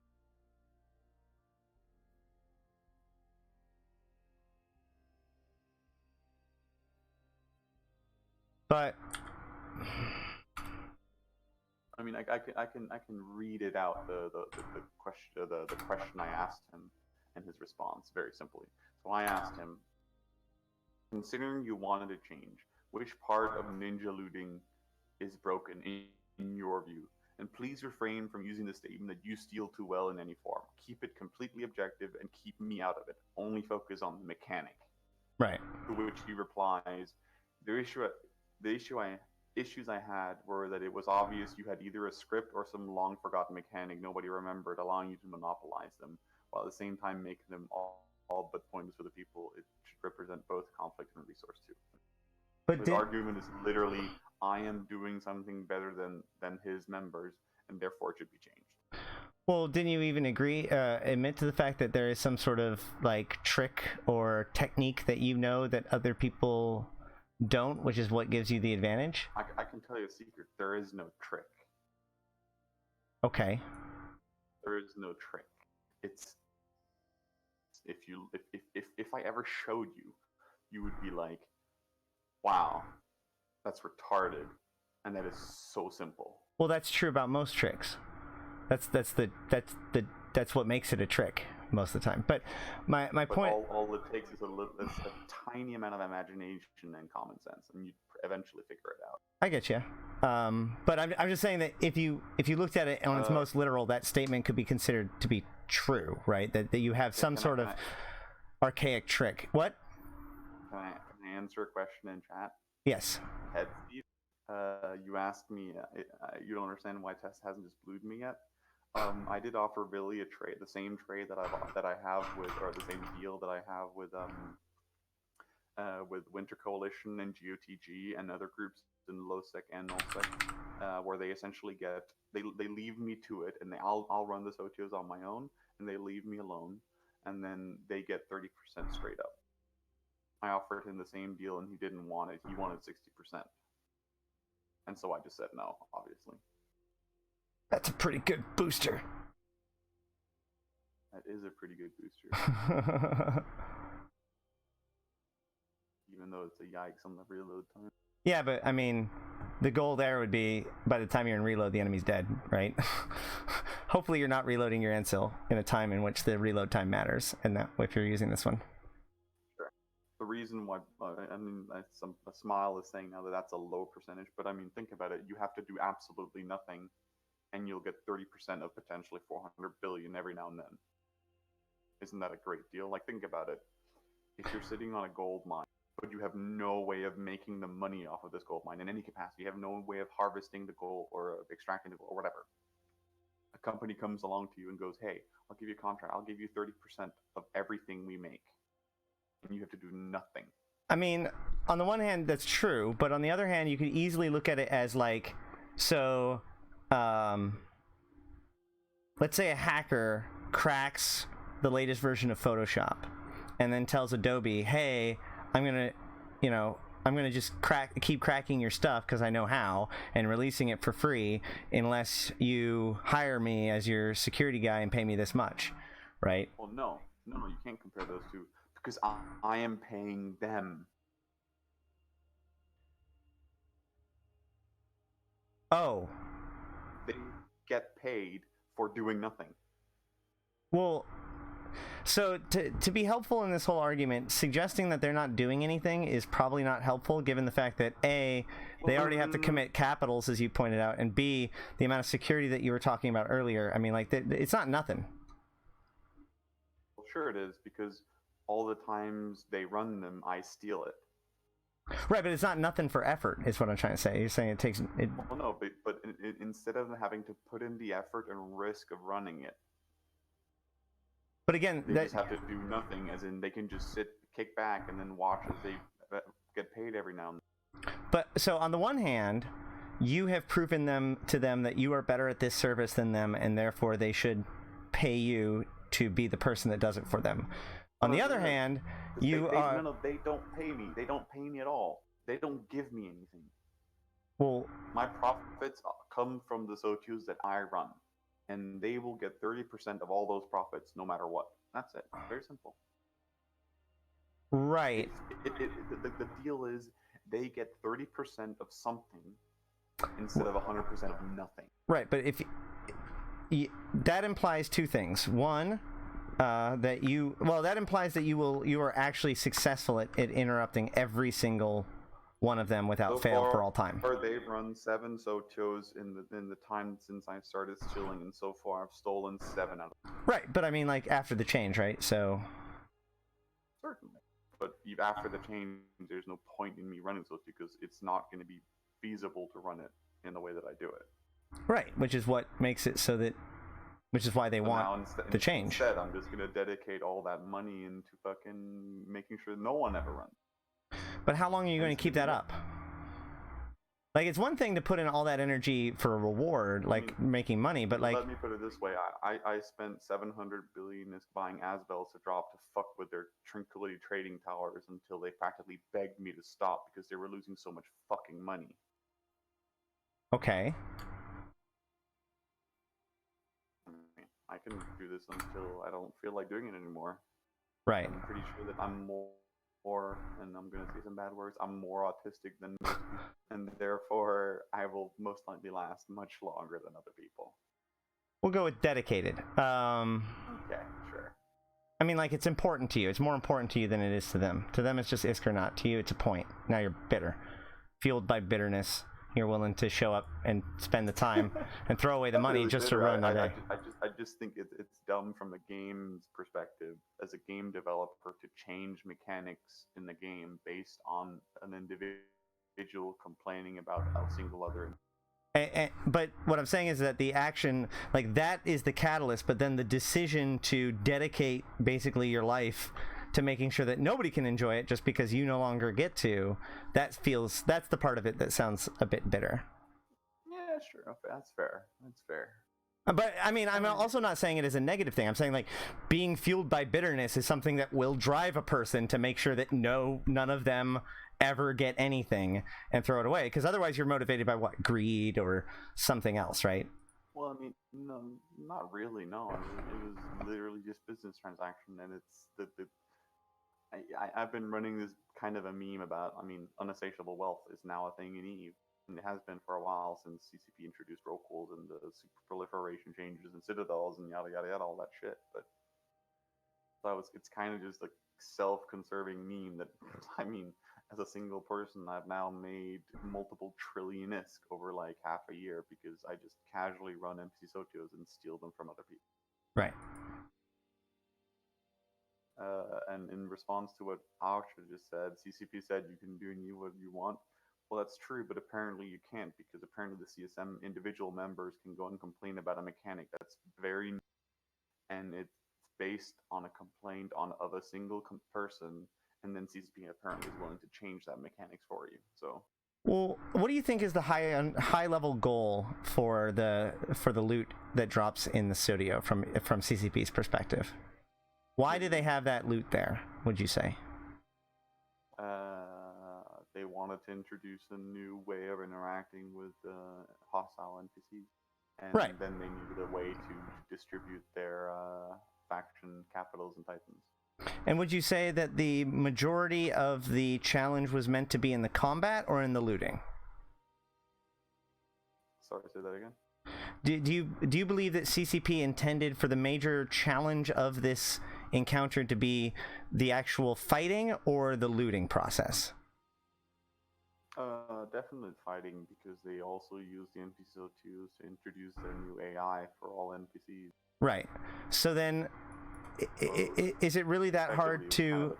Is it really that hard to believe that it isn't that they got convinced by Vili because of some sort of cheating thing, but rather that they had this design goal that they wanted the Sotios to be able to be secured only by those who can actually secure the grid long enough, and that basically you killing off the freighter is actually them blowing it up, bringing in a freighter, you coming in, killing the freighter, and them being able to maybe defend the freighter, stop you getting off, you killing the freighter, whatever ends up happening in that little mix of chaos, like, that seems like a good result. You decloaking, jumping out, and then logging out, or whatever it is that you do that makes it very difficult to actually act against it once we're at that point, that feels like less of a, like, something that they would not design towards intentionally. No, but think about it. The problem I see with this specific change is that they have given so much more power to people who want to just deny other people instead of making making actual change that would introduce and allow for plays and counterplays, which is what currently is in place. Because I want to get to the system. The counterplay is camping the system gates. I want to get on the grid. The counterplay is to camp the grid. I want to steal the loot. The counterplay is to figure a better way of looting, which, again, that LOSIC group that I taught how to run Sotios on the very first one, they figured out a way to do it that I can't stop them from. I feel like CCP would not like knowing that the group activity is being subverted by an individual as much. Like if another alliance comes in and like locks it down or something, like that would be... That's what Winterco does for me when I run Sotios in their space. Right. But that's what I'm saying, like... They show up with like 100 dudes, and then you just sit and fucking chill for half an hour while I run the Sotio. Right. Then I lock down the system for the time it takes for me, if I want to actually. And then, but again, I've learned how to take advantage of being the guy running the Sotio, right? In the terms of giving myself that 1 second edge, for instance, right? And therefore, I don't care about someone coming in to try and ninja loot. I just don't care. Right. And so, at that point, it just doesn't matter. Because I know that I'm going to be protected by, when I start running it again, the fleet will come back, and then they'll sit and chill for another half an hour to an hour until I'm done running it. Right. So what I'm saying is that, by your logic, it actually doesn't matter how big of a defense fleet is there to protect you. If there was a different you that was there, you could potentially or still lose the loot to that person, right? Well, and no, so... Because again, there is counterplays. Only if you've preemptively stopped them from being there. If you've let them slip through even once. Okay, let me give you a counterplay for assuming worst case scenario. You're running the Sotiyo, I got onto the grid, and you want to deny me getting the loot. And therefore, thereby secure that you get the loot. Okay. So, again, you have the counterplay of, you know when it dies, so therefore you can give yourself that 1 second edge. That in itself should be enough for any semi-competent looter to get it. Like, legit. That is like, in my world, if you're that slow at looting, it doesn't really matter. Like, you can't base mechanics around, this guy should have 5 seconds to loot. You know what I mean? Like, come on, there has to be a level of insecurity, if anything, in the game. It is nullsec after all, right? I mean, hello. And this is EVE, where stealing and cheating and within the confines of the rules of the game is legal, right? Right. With it. And so, let's say I'm the guy running the Sotiyo, and let's say I was and I was unable for whatever reason. Let you do your thing. Gabby 3 Dogs, thank you for joining me down the rabbit hole, which is EVE Online. Yeah, we're just rolling. I'm using up a bunch of mutaplasmids. We're gonna roll a bunch of mutaplasmids, decide on which one is the best roll, and then at the end of the day, I'm gonna give it away to a random winner who has put ! Muta in my channel at some point through the day. So now's a good time to go ahead and do that. Whoever wins is going to win it, and I'll send it over to them. They'll have 24 hours to respond on either Twitter or wherever. That is such a good roll right there. So, oh man. So okay. So if let's assuming I'm running the Sotiyo and another version of me came on the grid. We're twinned. We're identical. We're equally fast. Actually, let's say he's slightly faster than me. Right. And let's assume that I don't know how to take advantage of my 1 second home field advantage of being the guy running the Sotiyo. Okay. So I effectively have to loot on the same premise as everyone else, but I'm slower than this other guy. Cool. I take the structure to say 1%. Then I decloak my hauler. Him seeing that thinks, hey, he's decloaking his hauler, so he's probably going to headshot it, giving himself that 1 second advantage. Right? He now decloaks his hauler preemptively because he thinks, hey, he's going to kill it now. Or he just generally decloaks preemptively before it dies. I now stop shooting with both my with all my caps, so there's no more damage being applied to the Sotiyo. What happened? He sits there decloaked, vulnerable. Right. Like, what is he going to do? Just sit there and wait while I'm hunting him down by warping down, probing and warping a saber down to him? No, he has to warp off. I've now eliminated him from the grid. He worked off. I kill the Sotiyo, I loot, I leave. Done.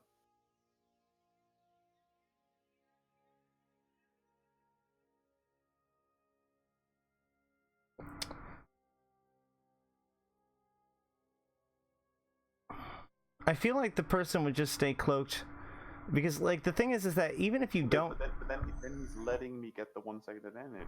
Yeah, but the thing is that, I mean, I'm just saying I would, because the idea is that it doesn't even matter if you get them all at a certain point, right? Like, I would much rather get them all than not get them all. well, sure, but what I'm saying is that even if you don't get them all, if you get like 1 out of every 20, you're still going to make a huge profit, right? Maybe 20 is extreme. That's assuming that 1 out of 20 is a Komodo or a Well, let's talk about that. What is the distribution, would you say? Like, how often do you get each result, would you say? Titan blueprints, approximately 10 to 15% of the time. Okay. Faction capitals, I would say like the other 30 to 40%, and then 10% of the time you get nothing. No blueprint. Okay. And how much do you value the amount of effort it takes for them to form together the fleet, have the ships to do it, and actually fight the fight itself? What do you mean? Well, you've said before that it doesn't take any effort. How much do you respect the effort of actually running the site itself? Being the fact that you are a person. Okay. So you don't respect the time that it takes to run, or the effort that it takes to run the site itself, even if you're including the effort that it takes to secure it. It takes me single person about 30 to 40 minutes, and it's super chill. It can be really fucking hard, but it can be super fucking chill as well. But it all depends on what spawn you get. If you get a really good spawn, it's the most boring chill thing. I could literally go take a piss, make a sandwich, come back, and I'm still just sitting there chilling. But it can be undermined by a single person, right? Sure. Like, if someone warps in and spawns more shit, it can cause chaos instantly. Well, I'm saying like 24 hours worth of work, several hours of actual, or like at least an hour of actual fighting, and one dude with a cloak has basically, like, the entire fight doesn't matter. Like, the fight is trivialized. The only thing that matters is whether or not you're a better looter than the opponent. Whether or not I'm able to abuse the benefits that I have. Well, I'm not sure what you mean by that. Home field advantage, you're the one running it. Again, you gain that 1 second advantage. Right, but I mean, 1 second is the amount of time. I mean, like, how to abuse it. There's 1 second is a huge amount of time. Right. Like, think about it honestly. Is it fair that when you kill a hostile Titan, that a random interceptor warps in, picks up the loot, and warps out? Is that fair? I think that those are significantly different in scale. Why is that different? Most Guy just randomly warps in a scepter, loots the expensive stuff, and warps off. Because there's no timer for when the Titan dies. There's no timer for when the Titan fight happens. Whereas with the Sotiyo, as you pointed out, you've got 24 hours to get in position. Yeah, sure. But I mean, you know the fight's gonna happen. And that's why the whole fucking thing is 20,003. Well, you don't know when the fight is going to happen. You don't know where the fight is going to happen. You don't know where the Titan is going to be on the fight. You're not going to be able to set up bookmarks. Just a little bit, you will always know when there's a Titan battle going on. Right, but not 24 hours ahead of time. That's what I'm saying.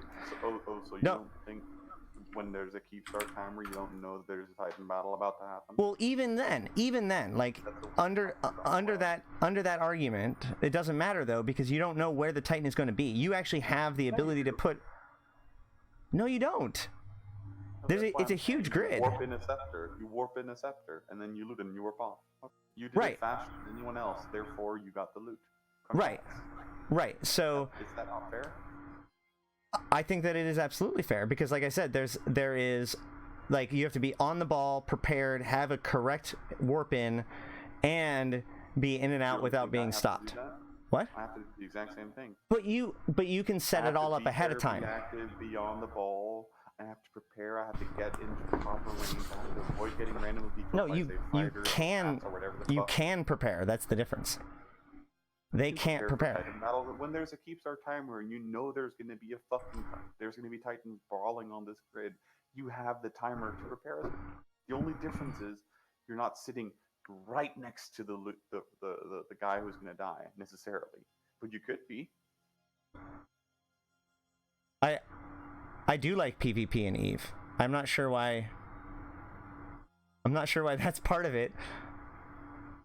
Stealing is a part of Eve. That's the way it I know. was always meant to be. So I don't see why a game mechanic should be changed because someone is better at stealing than some other people, and the people whining about it are literally just too lazy to use any of the counterplay that I, as the thief, have told them are there. Wouldn't it be? But my point is that you gotta. I keep going back to what are the design goals for CCP, right? Because if their design goal is that kind of interaction, that's fine.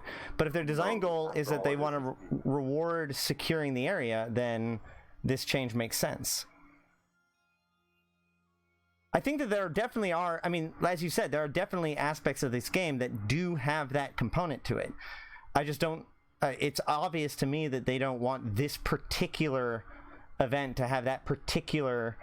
I mean, like the Zoria's event is basically exactly this problem, but there's no crate, and I think that makes sense because the Zoria, while you can figure out when it's going to happen, where Zoria is going to be when they blow up is a certain amount of randomness or is a certain amount of unpredictability at the very least, and therefore that like counterplay of the thief that comes in to try to steal our loot versus the actual people that are trying to run the site, like.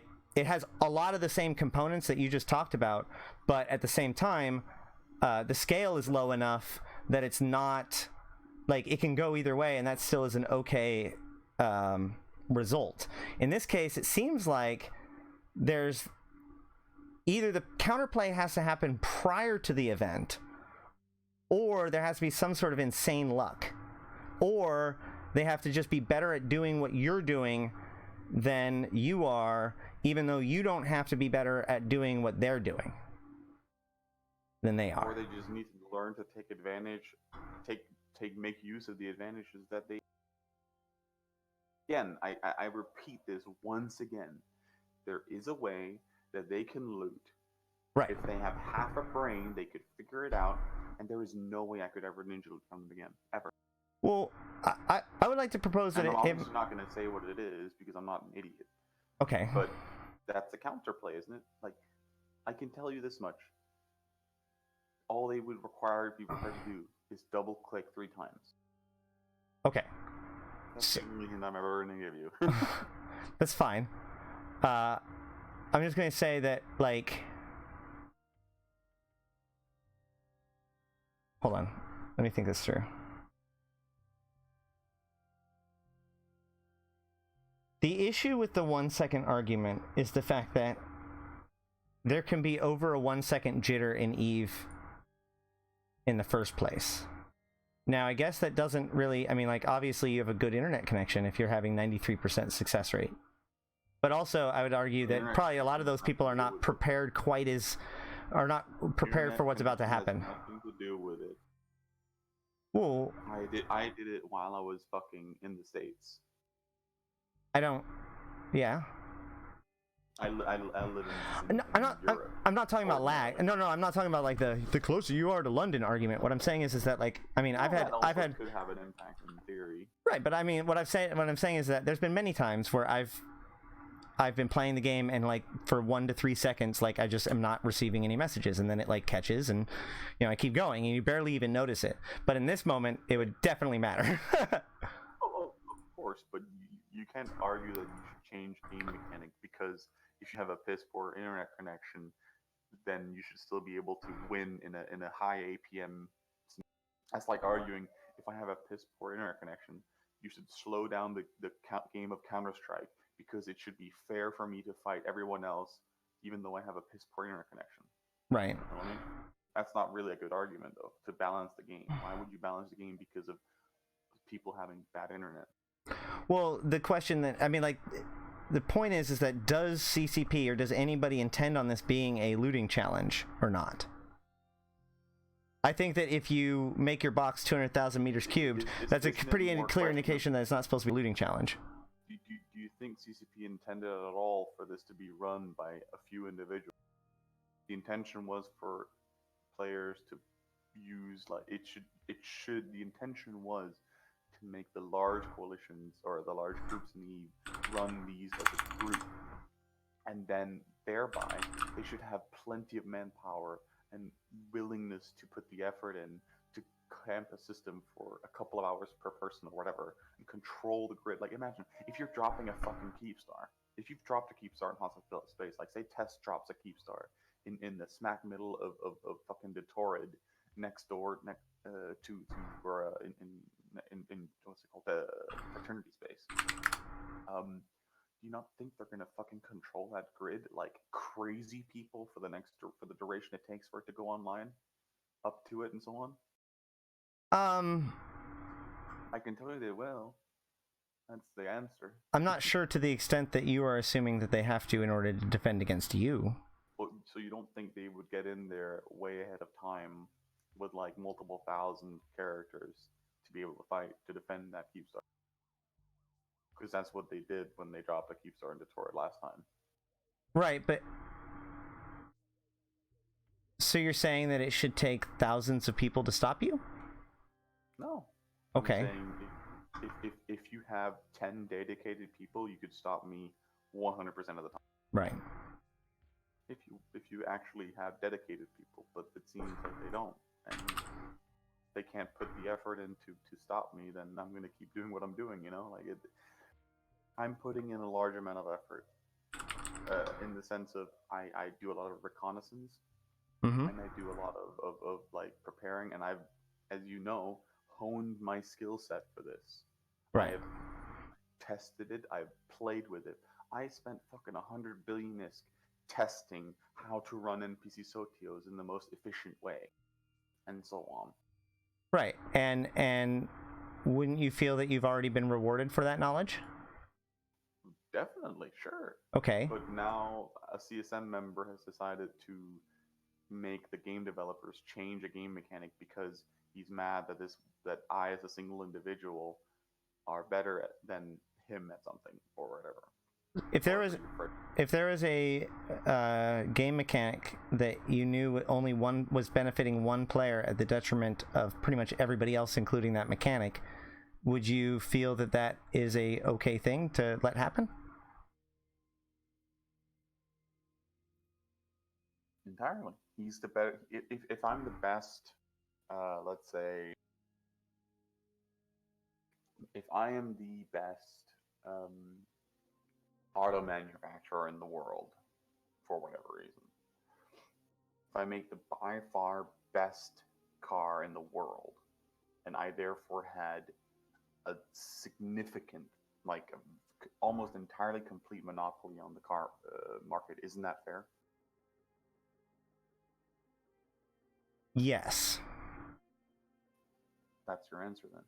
But if should the market be changed because this car manufacturer makes an amazing car that everyone wants and is so secure and so it's fuel efficient and so cheap and but you're not. Should that be changed?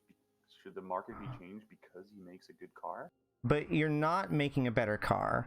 You are aware of an exploit within that car. Hold on.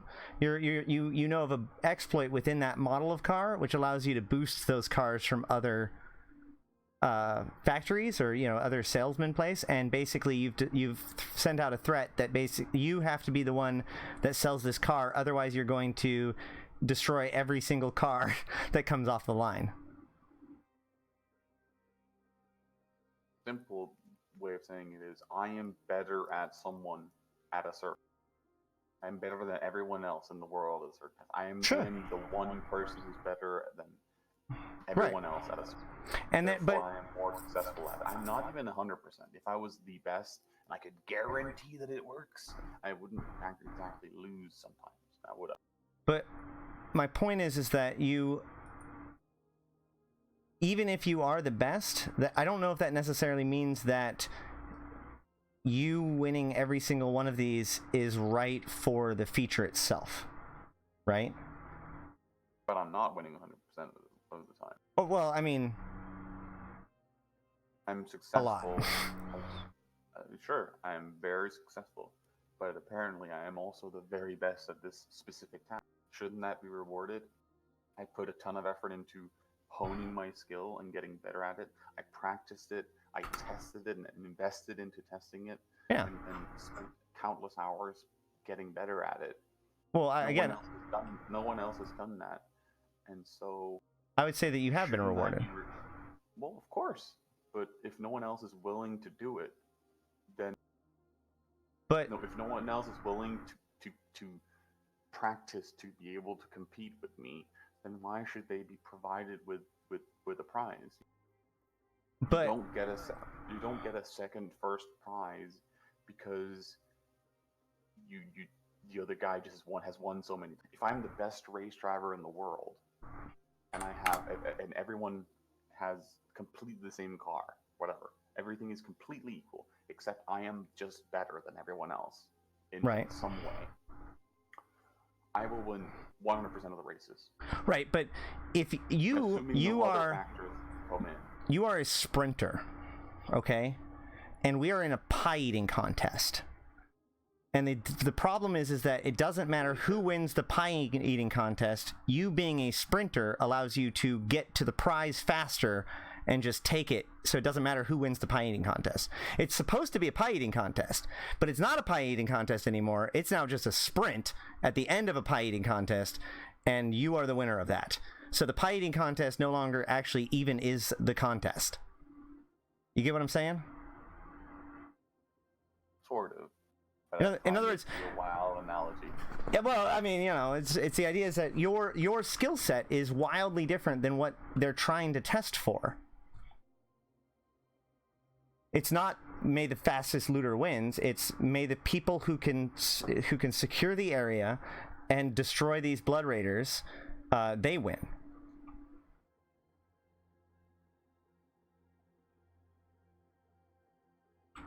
Never said it was a bad analogy. Wild. I said it was a wild one.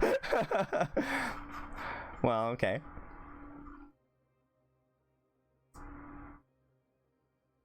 I mean, I can see your point, and I totally understand it. I just think that the change being made with bases in this guy is overpowered, right, is really poor. That you can agree on, right? Sure. I mean, well, I can agree that it would seem that the better solution would be to increase the ability to play and counterplay it rather than just shut down one side. I can agree with that. I don't know what that would look like, though. I don't necessarily know. I have ideas, but I mean, and it could be as simple as it could be as simple as when you declose or when you first come to a grid, it points you just like when you first. It's not locked to me. Who cares? It's CCP. They're gods. They just do it. I'm just saying, like just like when you shoot them, it automatically scrams you for a cycle.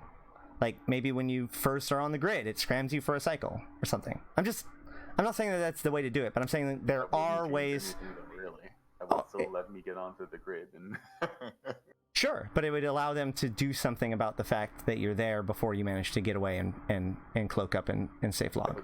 But they don't even put the effort into trying to catch me when I come in. That's the problem. Well, right. They don't even try. and then they complain that I do it. Like, think about it. If they put the effort in of like saying, okay, we will camp this one Sotiyo, this one time, we'll get 50 dudes or 40 dudes or 20 dudes or whatever, we'll camp for an hour each and put the effort in like fucking hardcore dudes. Because we want that 400 billion isk to share. It's then 40 billion or 20 billion each. I mean, come on. It's not a small sum of money. Yeah, but... And then we put the effort in and we denied this guy.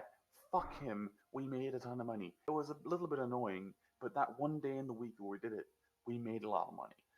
And we had fun doing it together. Hurrah, we won. Congrats, they just figured out a way to stop me forever.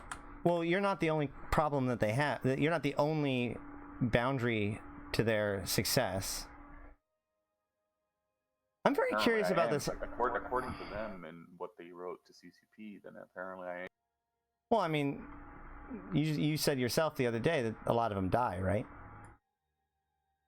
Yeah, because they're really bad at trying to do what I do. Well, then they have other problems than just you. Then that's all I'm saying. But that's just because they don't understand how the game mechanics work in general. That's not, you can't really say that that's a hindle like that. That's just doing stupid shit. Right, but when you're talking about trying to convince your guys to do something, is what I'm saying. Like, so the problem is that like if you play fast into something. Right. So what I'm saying is that if you're trying to get those people to commit into it, you're saying, hey, we're going to do this for 24 hours. Everybody's going to have to take their shifts. We're going to have to organize in all of this. Nobody can fuck it up. And at the end, if it all works out, we probably will get we will get a 1 second chance at being the people that get 400 billion. No, because if they put that effort in for 24 hours, I wouldn't be able to even get there. You're right. And it doesn't matter about them. So they prevent you from being on grid, so then they can guarantee it. They guarantee themselves the loot, assuming they don't die with the loot to the rats while they loot. Because fuck if I know, you know.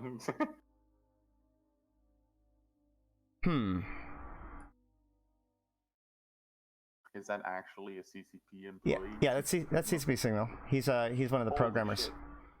Yeah. Holy shit, Signal. I would love to talk to you about this. I told Ryan to read his Discord because I sent him a long wall of text about this whole thing. It was really great. Interesting. Well, okay. So let's look at this from yet another point of view. Let's say you're CCP. And you are presented with this puzzle. You want the Null Empires to want to do these things, but the Null Empires don't want to do them. Everyone to want to run them. I understand that, but so there are different versions of this stuff, right? There's fobs. There's two different kinds of Sotiyos, and then there's other kind of content of different degrees within there, right? Sotiyo being the tippy top. So let's say you want this to be an alliance level thing. But yet, the alliances are not doing it because 93% of the time they're getting it stolen. They maybe theoretically could figure out a way to do it, but they're just not. They're not doing it. They could figure out a way to do it. Okay. They could do it. They could stop. But the problem is that maybe you're theoretical about it. They could do it if they really put the effort into it. So you're CCP. You need to either make it so that they can defend themselves, or at least convince them that they can through some sort of change or tweak or announcement or something. What would you do to solve this issue? I don't have the fix. I don't know the fix because I haven't actually done a dedicated. I mean, like on a high level, would you make it easier to catch you? Would you make it harder to get on grid and in position? Would you make it so that, obviously, make it harder to pick up the stuff is not the one that you want. So, like, what would you, on a high level, where would you put in the wedge? Because you said that, like, so getting onto the grid is the hardest part. So maybe that's the part that needs to be done. What if you can't cloak within 30 kilometers of a Sotiyo?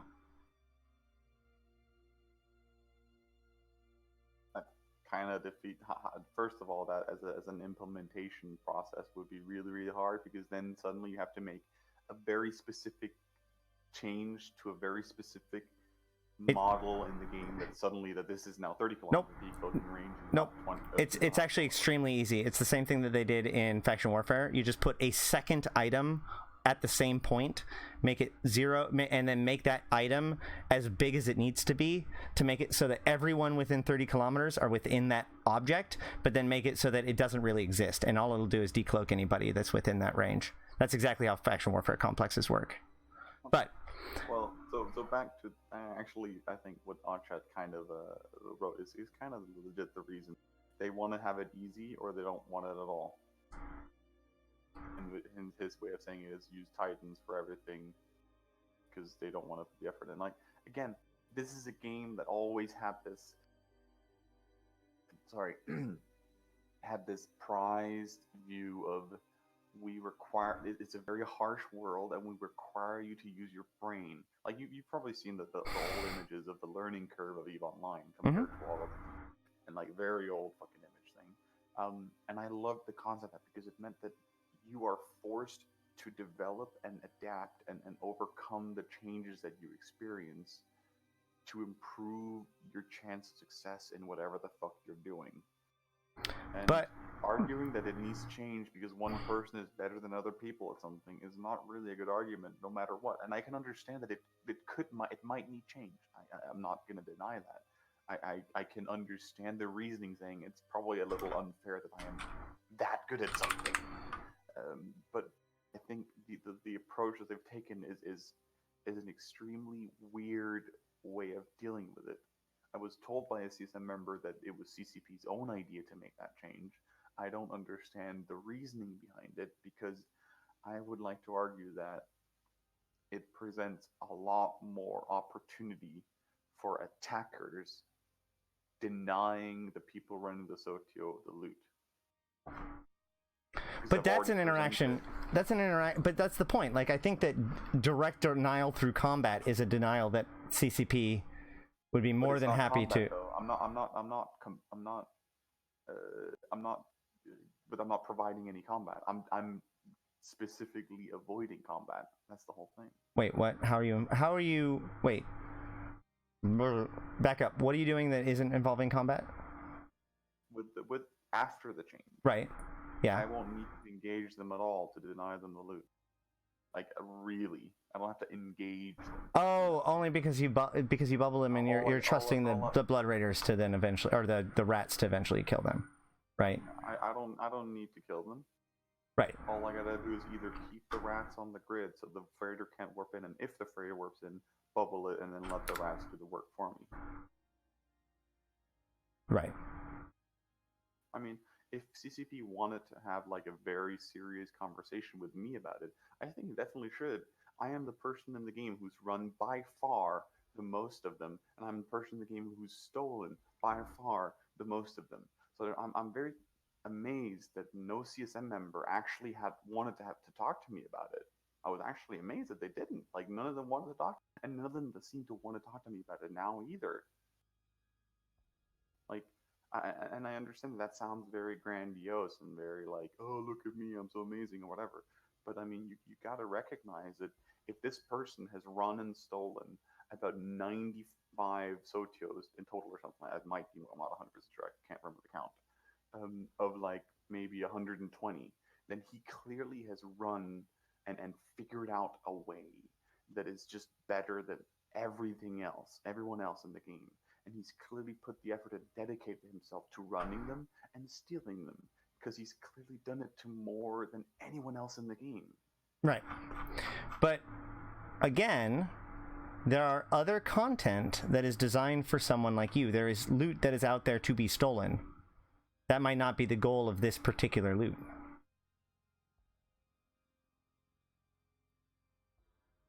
Like, you don't want to steal 30 million-esque, fob loot or Zoria loot or something like that. You want to steal this thing.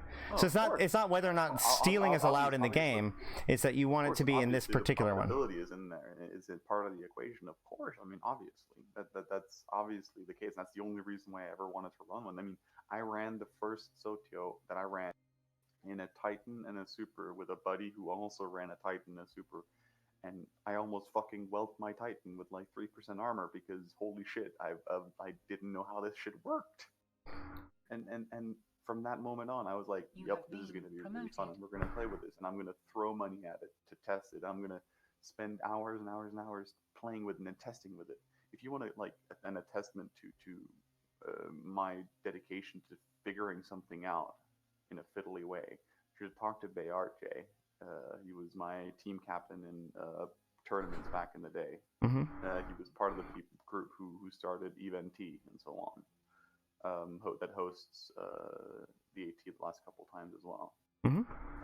He has a story about me as well. It was really fun back in the day. But like I spent countless amount of time developing, and I feel like it's really sad to change it just because some people are complaining that no, there's no counter when I can present multiple counters. You know. Well, I mean, you got to admit that there is a whole bunch of there's nothing you can do's that you said, and there's one of all of the time that you're talking about. There's basically 1 2-second window of time that could happen at any point within 24 hours. That is the pivotal. No. You could gate camp. That was denying me even getting there. You can grid camp. That's denying me even getting there. And then there's the runner's advantage of 1 to 2 seconds advantage.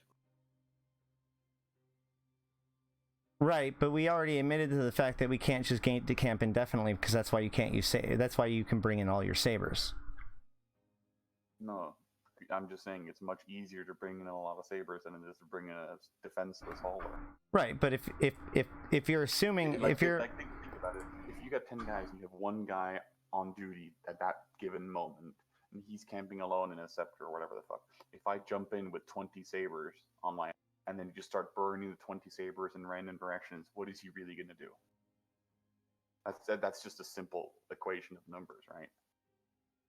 It's much easier for me to commit with 10 sabers or whatever than it would be to get a single DST into the system. Because the DST is harmless to him, right? He has no risk of dying to it. So just out of curiosity, you have that many Omega counts? I have 17 Omega counts at this current moment right now, yes. Okay.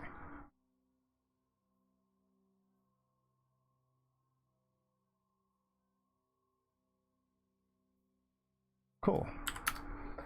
So, let's see. I'm trying to think if there's any other way that we can slice this. Wildcard, I mean, I have complained about ninja looters and footholds, but I don't think that necessarily CCP needs to prevent that until I mean, like, we have counterplay, absolutely. I think that there are 2 edge cases that I think are wrong, because I think that they're just mechanically wrong, and I would like to see them looked at, not necessarily changed, but at least looked at to make sure that they are working as intended. One is the fact that if you validly attack a person that is stolen from you, you break all of your logi. That's part of one. And the other is that you can perform this task in a Corvette. Those are the 2 things that make me very frustrated with ninja looting. That is not what this is, though. So,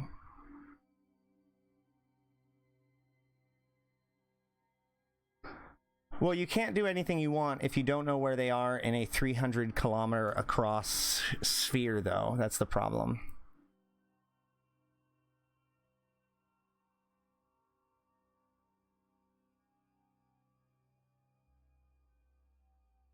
Multiboxing was nerfed with BO.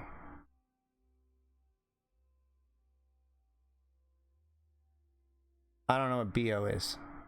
I think he means blackout, but I don't Oh. Yeah, I mean, this has little to do, like, yeah. It doesn't have a lot to do with multiboxing. Well, it does when I am running the Sotiyo, but you know. You can't do a Corvette in a World Arc, or whatever it's called, though. They literally have. I mean, it's much harder, you're right, because there's a pretty good chance that your Corvette will get popped on the way in, but it's still possible.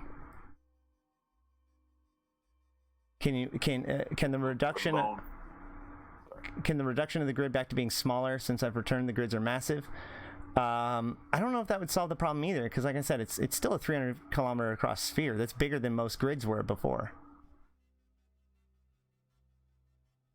I don't quite understand what Lone Gamer is trying to say. Bots doesn't really have anything to do with this. I think I mean, bots are bad. Yes, I agree, but it doesn't really have anything to do with the context of the discussion. I don't know what Matthew's exactly saying, but he says ninja looters are not the problem. LOL, that's just a game. If you're going to complain about ninja looters, why don't you complain about about people who scam beginners all day long? I may have some bad news for you on that front. But I digress. Yeah, I think that I agree that going all the way this far is probably not great. I also agree that your expectation that they have to be vigilant within the tolerance of seconds is probably a little bit too much. So if we can find some sort of middle ground in there, then I think you could keep it interesting. But obviously, they haven't, and this isn't the first time they've made it bigger. I refer to what Matthew just said. I mean, yeah, sure. I mean, you can say that all you want, but that doesn't stop what... See, this isn't about how Eve should or shouldn't be. This is about what CCP is doing. Well, it shouldn't be easy. You're right. I agree.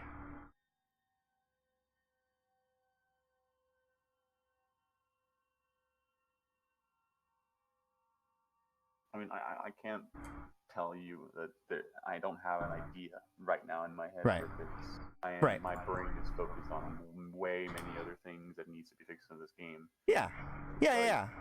And I'm not. I mean, obviously, it's not our job to create a fix, and I don't even know if we're going to have an influence enough to be able to make the change, to stop the change or to modify the change or whatever. But I think. Please. Well, yeah. I mean, it's still good to get all of the facts out there and to allow you to articulate your point with as many side arguments or side discussion or side points or whatever that you can, so that way you can address them directly, which was the whole point of this. So I just want to clarify, because there seems to be some confusion in the chat. I'm not saying that I outright disagree with Cable. In fact, when I first started this whole conversation yesterday, I was 100% on his side. Now I'm kind of like, I feel like there's almost a good counterplay there, but right now neither side seems to be very happy with the play counterplay layout, and so I would agree. I would come down on the side of I would like a more creative solution. Okay, yeah, but like, okay, so you don't like the current setting of before we keep going, I want to clarify just for everybody who might have just come in. So what we're talking about is that when a Sotiyo dies in nullsec or lowsec, it drops a crate, and that crate can contain anywhere faction capitals or up to titans, depending on how things go. That crate has been 20,000 meters cubed, which means it can be picked up by a DST. Our good friend here has perfected the technique of being already on grid in a cloaked DST and basically grab that really expensive loot before anybody can deal with it the moment that the Sotiyo is killed.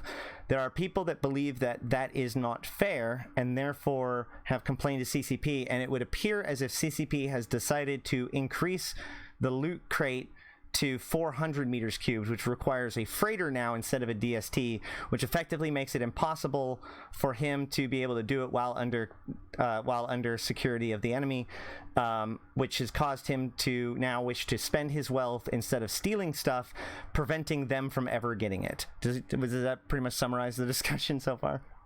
Or the premise? Okay, so that's where we're at. Sorry, go on. Were you making a point before I'm sorry. So you currently think that there is a level of unbalance in the current state of plays and counterplays. We agree on this, yes? Right. Yeah. That's your view. Okay.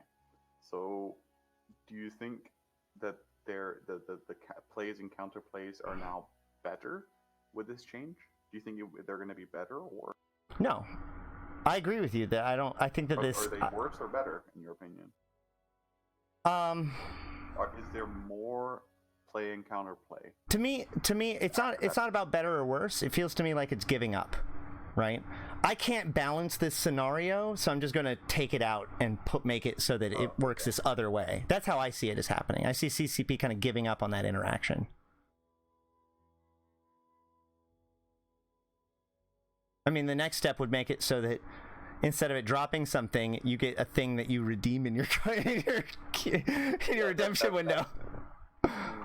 As far as I understand, that was what they actually wanted. As far as I know, I've been told it's a rumor.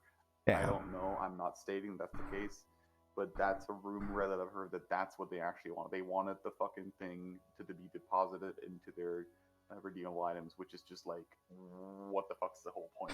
Like why would you kill the sandbox like that? Right. Well, to me, it all comes down to which piece of the puzzle do you value, right? Do you think that the act of going through the process of destroying it is more valuable? Do you think that the act of securing the area is more valuable?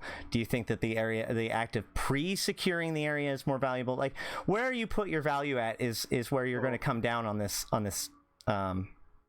discussion. Let's assume that you're running the Sotiyo. Let's assume that you implemented the whole it goes to your redeemable. The guy who kills it gets it into his redeemable item. Let's assume that. Just that creates a whole new set of problems. Oh, exactly. You just decloak 5 tornadoes. Well, you would have to then or you jump in fucking 15 artillery naglfars at 2% volley. Yeah, there's silly response. You suicide some cheap ass naglfars that are insured, and then you just stole the loot by that. It would be a significantly worse solution. That is correct. Oh, entirely. Well, do you have anything else that you wanted to go over? Any more arguments you wanted to make? I would like to thank you very much for allowing me the platform to have an actual discussion about it. That sure. Turn into, oh, you're just saying you're the best all the time when you just have a massive ego, and which is generally what these things turn into, because people don't really seem to actually want to discuss it in that way that we have. Well, I would say that you have a valid playstyle. Yeah, no problem. I would say that you have a valid playstyle, and you represent a larger playstyle. I mean, look at how many people are defending your position in the chat, right? Clearly, you're not alone in this fight, as it were. And so, sadly, we just don't have a CSM member who's willing to fight for it. Well, I mean, the good news is that the CSM is only one conduit to CCP, so we'll have to see. Now, the thing is that what's going to happen is, and I hope that, I'll see if you agree with me on this. What's going to happen is that now that it's safer, more people are going to do it, and CCP are going to see that increase in doing it, the increase in willingness to run these things as being a net positive, and so CCP is going to walk away from this thinking that they won.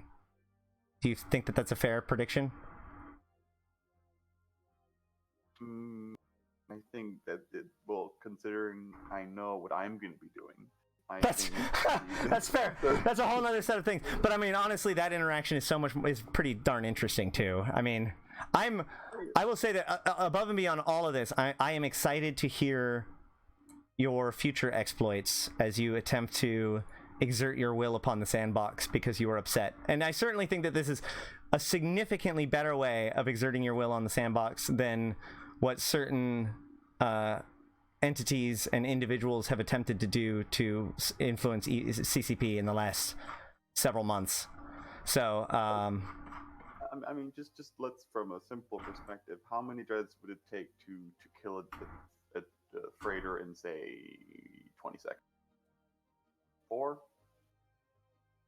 This is not my realm of absolute expertise. This is one of the reasons why I was hoping that that Phoenix would show up, because, well, no, Phoenix is like one of the biggest ninja thieves in HiSec, right? So you were talking about somebody, the people that when you're suicide ganking and somebody coming and stealing it, that somebody is him.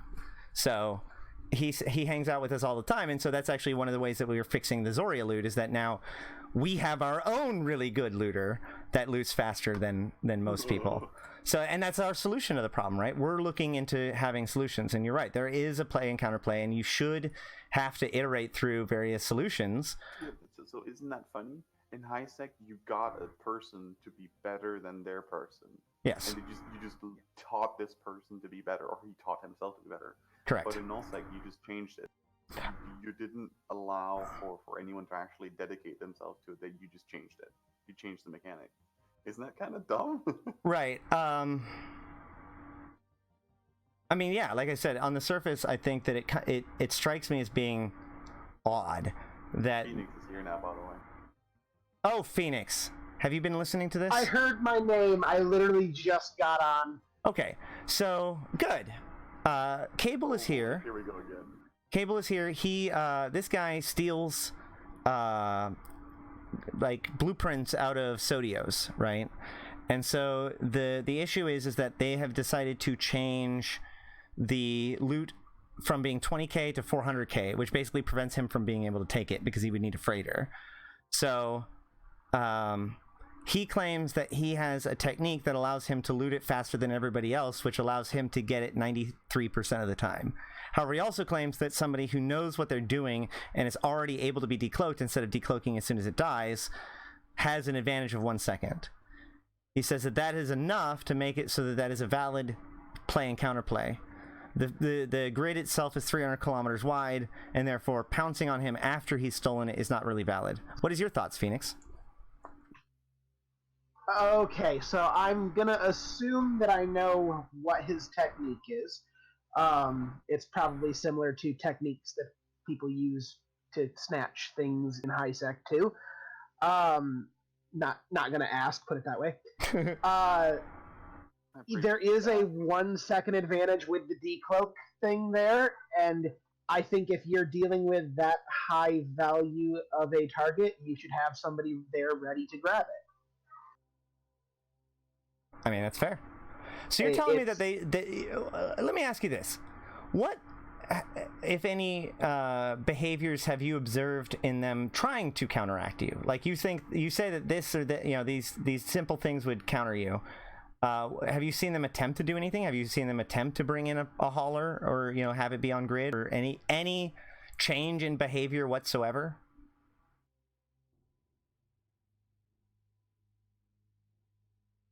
Cable? Oh, sorry. Yeah. I thought that was for Phoenix. No. Back to you. Sorry. Sorry. I mean, they've once, I think they tried to do the whole grid camping and so on, like once. Okay. How did that work for them? They failed miserably because they were like unrealistically slow at it. So, at the very minimum, can we agree that it's not just about brain then? It's also about. Well, it is in the sense of you can't be a slow brain. I'm not saying that to be like rude to anybody. But I see. Yeah. Sorry. When you said that, I meant I implied that to mean that if you had thought through the problem, then you would know the answer. Whereas this sounds like more like. Sorry. I mean, I've obviously thought through multiple scenarios of. Let's assume another person like me is being super like cancerous about it and like really dedicated to it and so on. I mean, there are counterplays for me to use then against that person. Right. But even those counterplays are not certain to work. Right. So, Phoenix. Like all counterplays, there is always a limiting factor to it. Like there's always a chance that it doesn't work.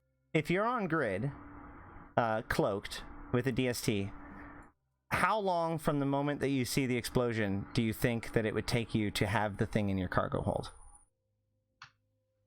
Sorry.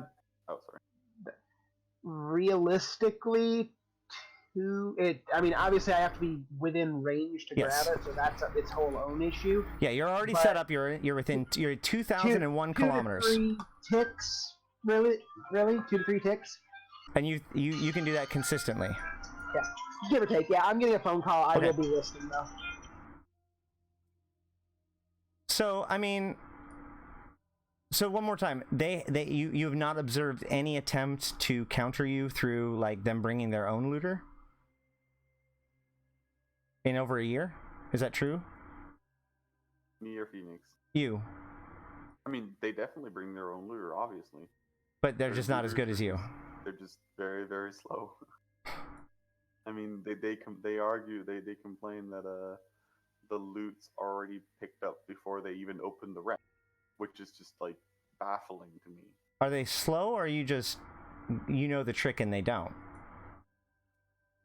Oh, here we go. CCP Signal coming with the meme. They don't have a script. Oh But boy.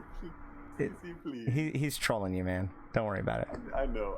It's Signal's a funny. good guy. Yeah. It's Yeah.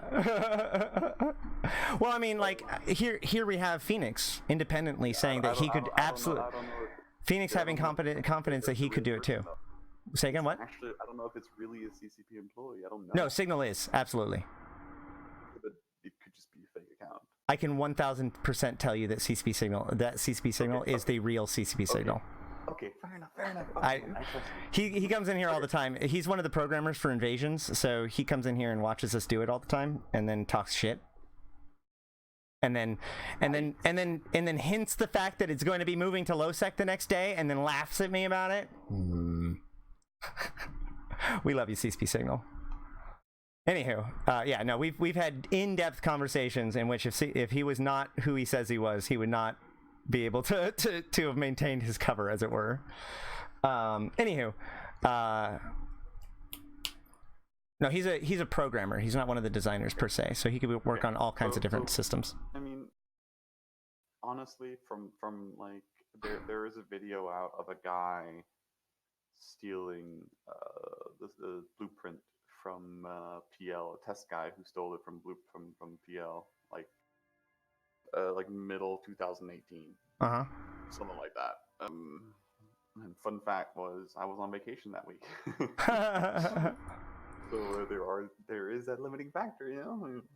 But anyways, so I mean, I looked at the way that he looted, and I just looked at it and was like, I mean, it took him like 4 seconds to loot it, and I mean, like, if that's the way that they loot, then I totally understand that they like are hysterically slow at doing it. And I completely understand. And supposedly he was my biggest competitor for a long time. Supposedly.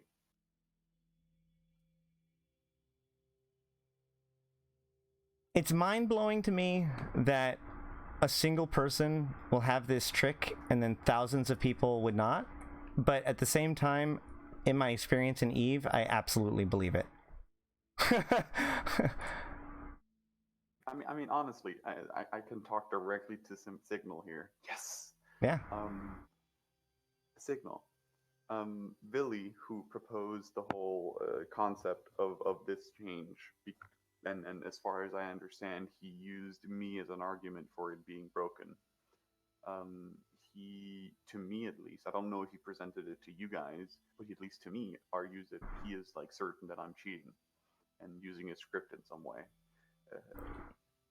I would love for you guys to look into it and check if I am fucking using a script, because if I am, then I don't know I am. So I'd be surprised.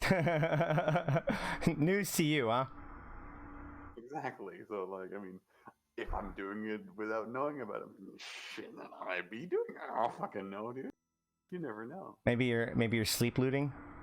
You're like Dr. Jekyll and Mr. Hyde. You just black out. I mean, one of the few times that I failed was actually because I fell asleep and I headbutted my keyboard and I hit the decloak button.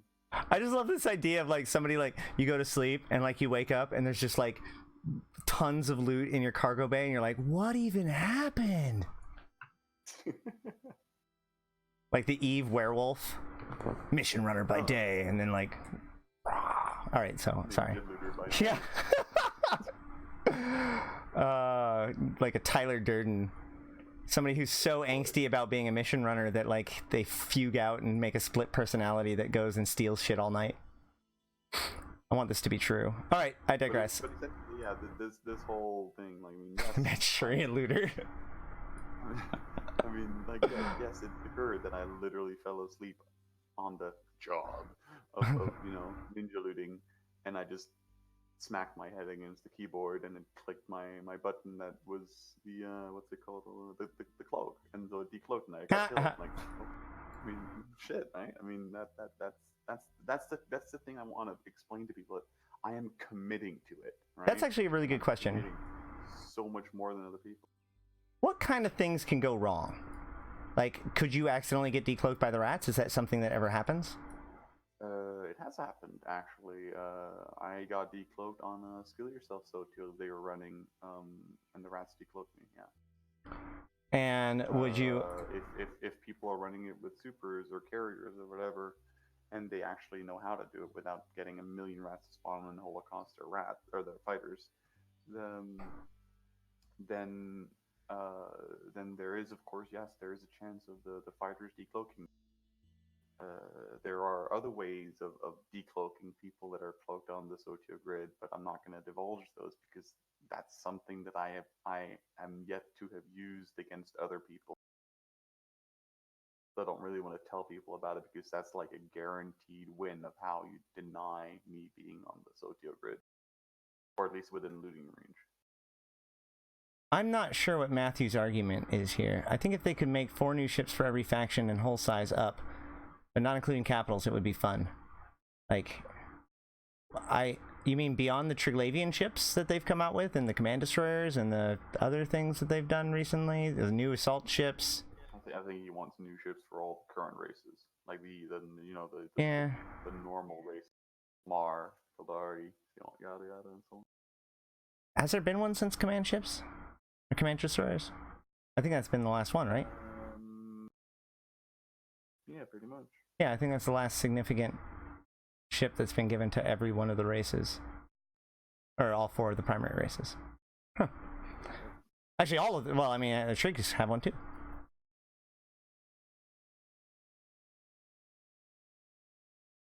Whatever the fuck I want, Cyro.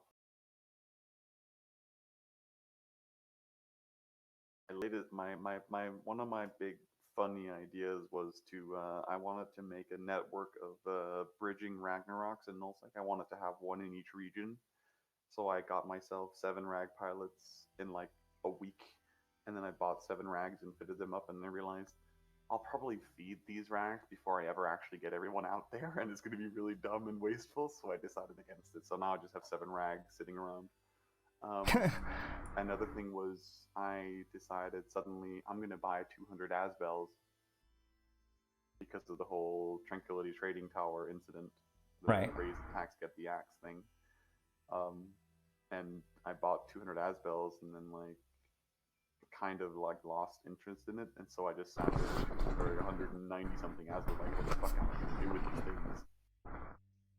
So, to somebody that saw you do that, why would they be concerned with your threat that you're going to kill every single one of them if you lost interest in your last task of interference? Because this thing will get much more significantly visible salt, in the sense of I will get a reaction from people being mad because I have spies on test discords. And right. Yada, yada, yada. So the Asbels didn't get you the reaction that you wanted, and so you moved on. Whereas this will. Because the individual members didn't really see it in that. Gotcha. Yeah. How annoying. Like for instance, I have some funny paste bins of the super channels on the test Discord where TSK, which is the corporation that used to run their Sotios, were complaining about me and doing their usual, oh, he's cheating, he's using a script, yada yada yada thing. And they were like, oh, if it wasn't for him, I'd have like infinite Komodos, yada yada. I'm like, it's really fun. They're very salty about it, and that kind of thing is what would really drive me into just continue doing this indefinitely, or until I run out of ISK. I mean, fuck if I know. Right.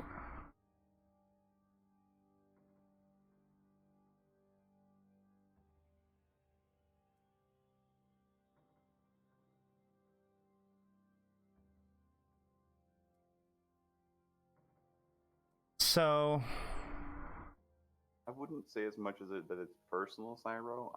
I am fine with things getting nerfed if they're broken and so on. And I mean, I used to run Wormhole Space where I was making like 24 billion in 2 days, running Wormhole sites before they got nerfed. And yeah, of course it sucked that they nerfed it because I made a ton of money. But well, I have no problem with something getting nerfed for a good reason. But getting nerfed because a CSM member argues that this guy is overpowered, he's better than us at this, and therefore we need to nerf it. I just think that's a bad approach as a game developer to decide to nerf something. What? So you know that this is how it played out, because how do you know that this is the only reason why it's happening? That the sequence of events played out the way that you claim they did? Where Ron, so you think that Ron USMC talked to Villy took it to CCP. Well, Ron USMC and a lot of the dudes from the TSK Corporation, and apparently Villy himself has been running with them as well, which I'm impressed by because I haven't seen him there in with any of his characters, but I might have missed it. Don't get me wrong. Sure. And so, as far as I understand from multiple CSM members, he used the argument that it's broken and presented that there is no counterplays to what I am doing and so on, essentially. So it's a very, as far as I understood it, it's a very subjective argument.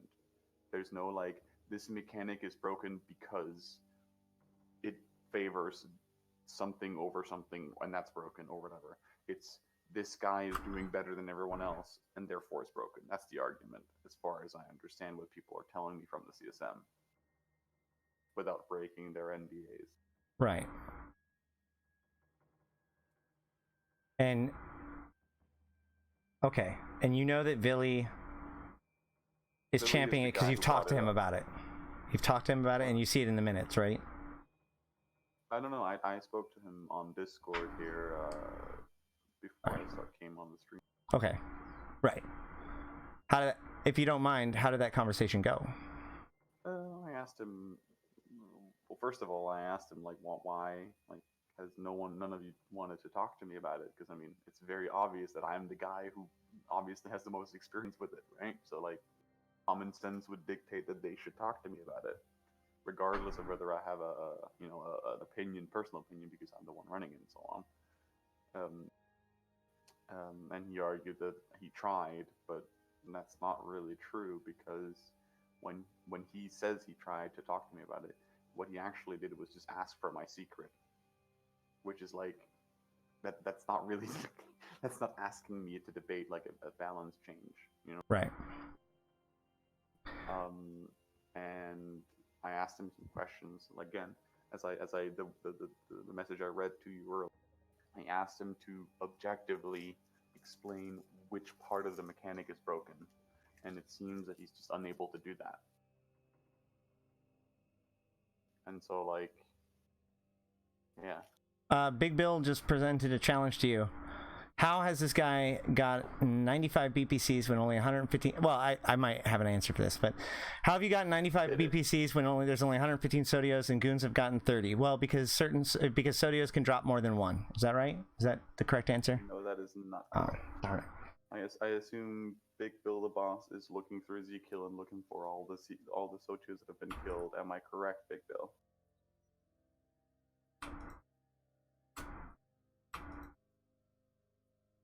Please answer yes. You gotta be ready for the stream delay. Sorry. It's just the nature of the beast, man. You can't hear me. You can't hear me. Apparently, they want you to turn me up a bit. Okay. Say something. Hello. I wish that they had said. I wish I'd figured this out earlier. Say something again. Hello. All right. Yeah. Got you. Okay. Lovely. Big Bill. Are you looking at Z-Kill, only looking through all the NPC Sotiyo that are on Z-Kill? Is that where you're getting that 115 from? Well, yeah. I mean, like, if you look it up, can't you see just like a raw number of how many have died? Isn't that an easy piece of information to pull? In that case, I can tell you this much. Of all the Sotiyos I have run and killed myself, 2 of them are on Z-Kill. Because my corporation is not Z-Kill linked, therefore they do not show up on Z-Kill.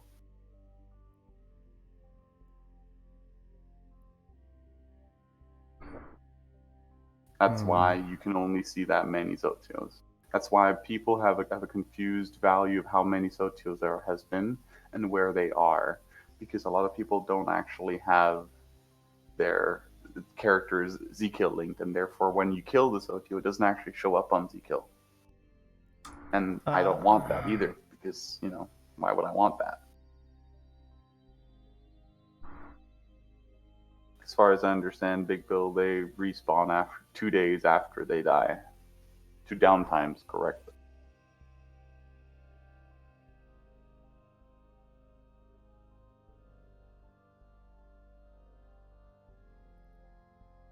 Oh, I'm really sorry, Signal, that you have not been able to hear me. God damn it. I've been trying to talk to you. Well, he just said he had to put up his whole. Now he can hear you clearly, but he's. I hope that you guys have gotten most of the points at least. Azandar, most likely. Most likely. Huh. Yes, they did. I know. I was on comms with them. So real quick, quick vote, guys. Which one of these 3 do you think is best? This extra large ancillary shield booster, this medium and abyssal ancillary armor upper, or this large abyssal ancillary armor upper? So, extra large, medium, or large? Which one of the 3?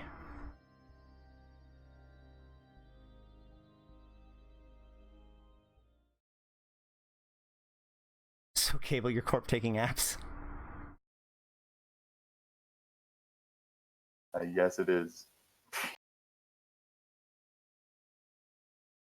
Fonsui, apparently there's a contest.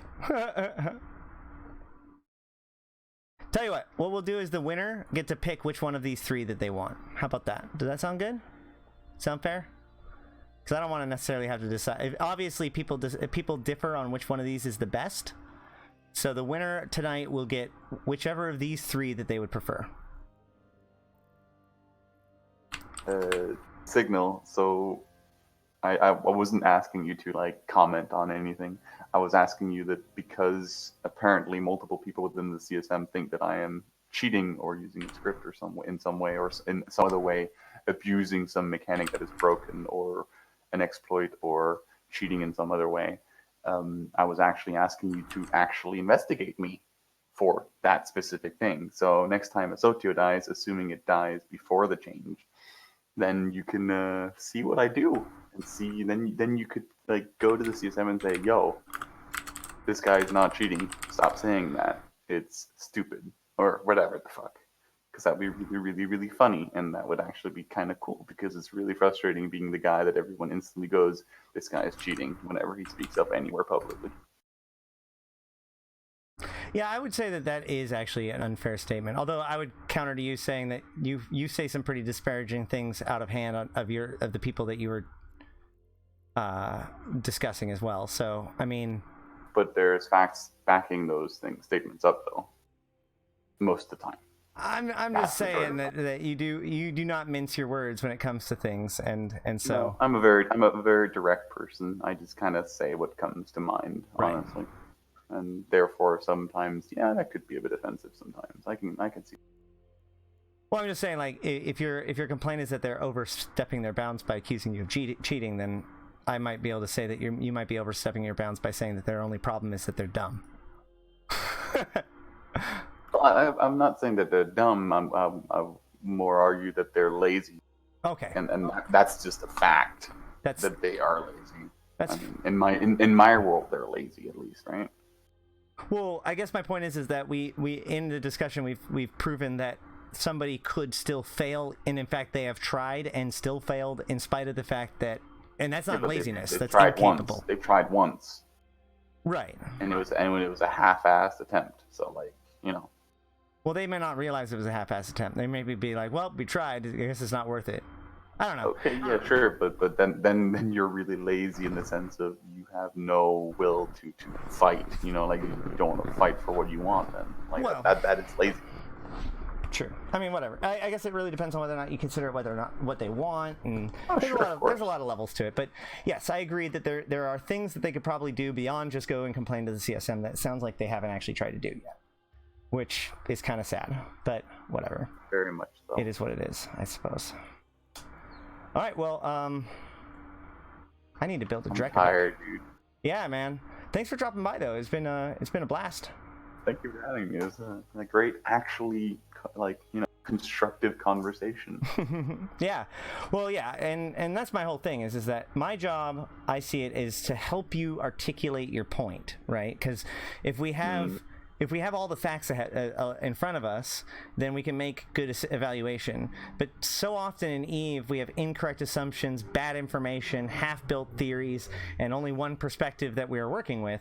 And so, and part of the problem is that ultimately one of the two sides of arguments usually gets relegated into the bad guy or like the dismissed side of things. And so that, or even worse, that person, one side of the argument is so raged out that they're not properly even communicating what their problems are anymore because they're so mad.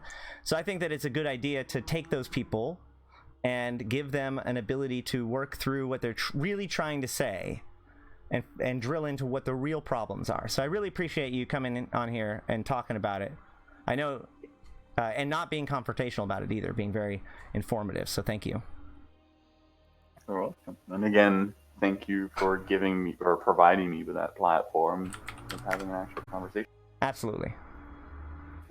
I'm gonna go to bed because it's 2 a.m. in the morning, and I actually gotta get up in 5 hours. Yay. Please do. Yeah, you have a good one, man.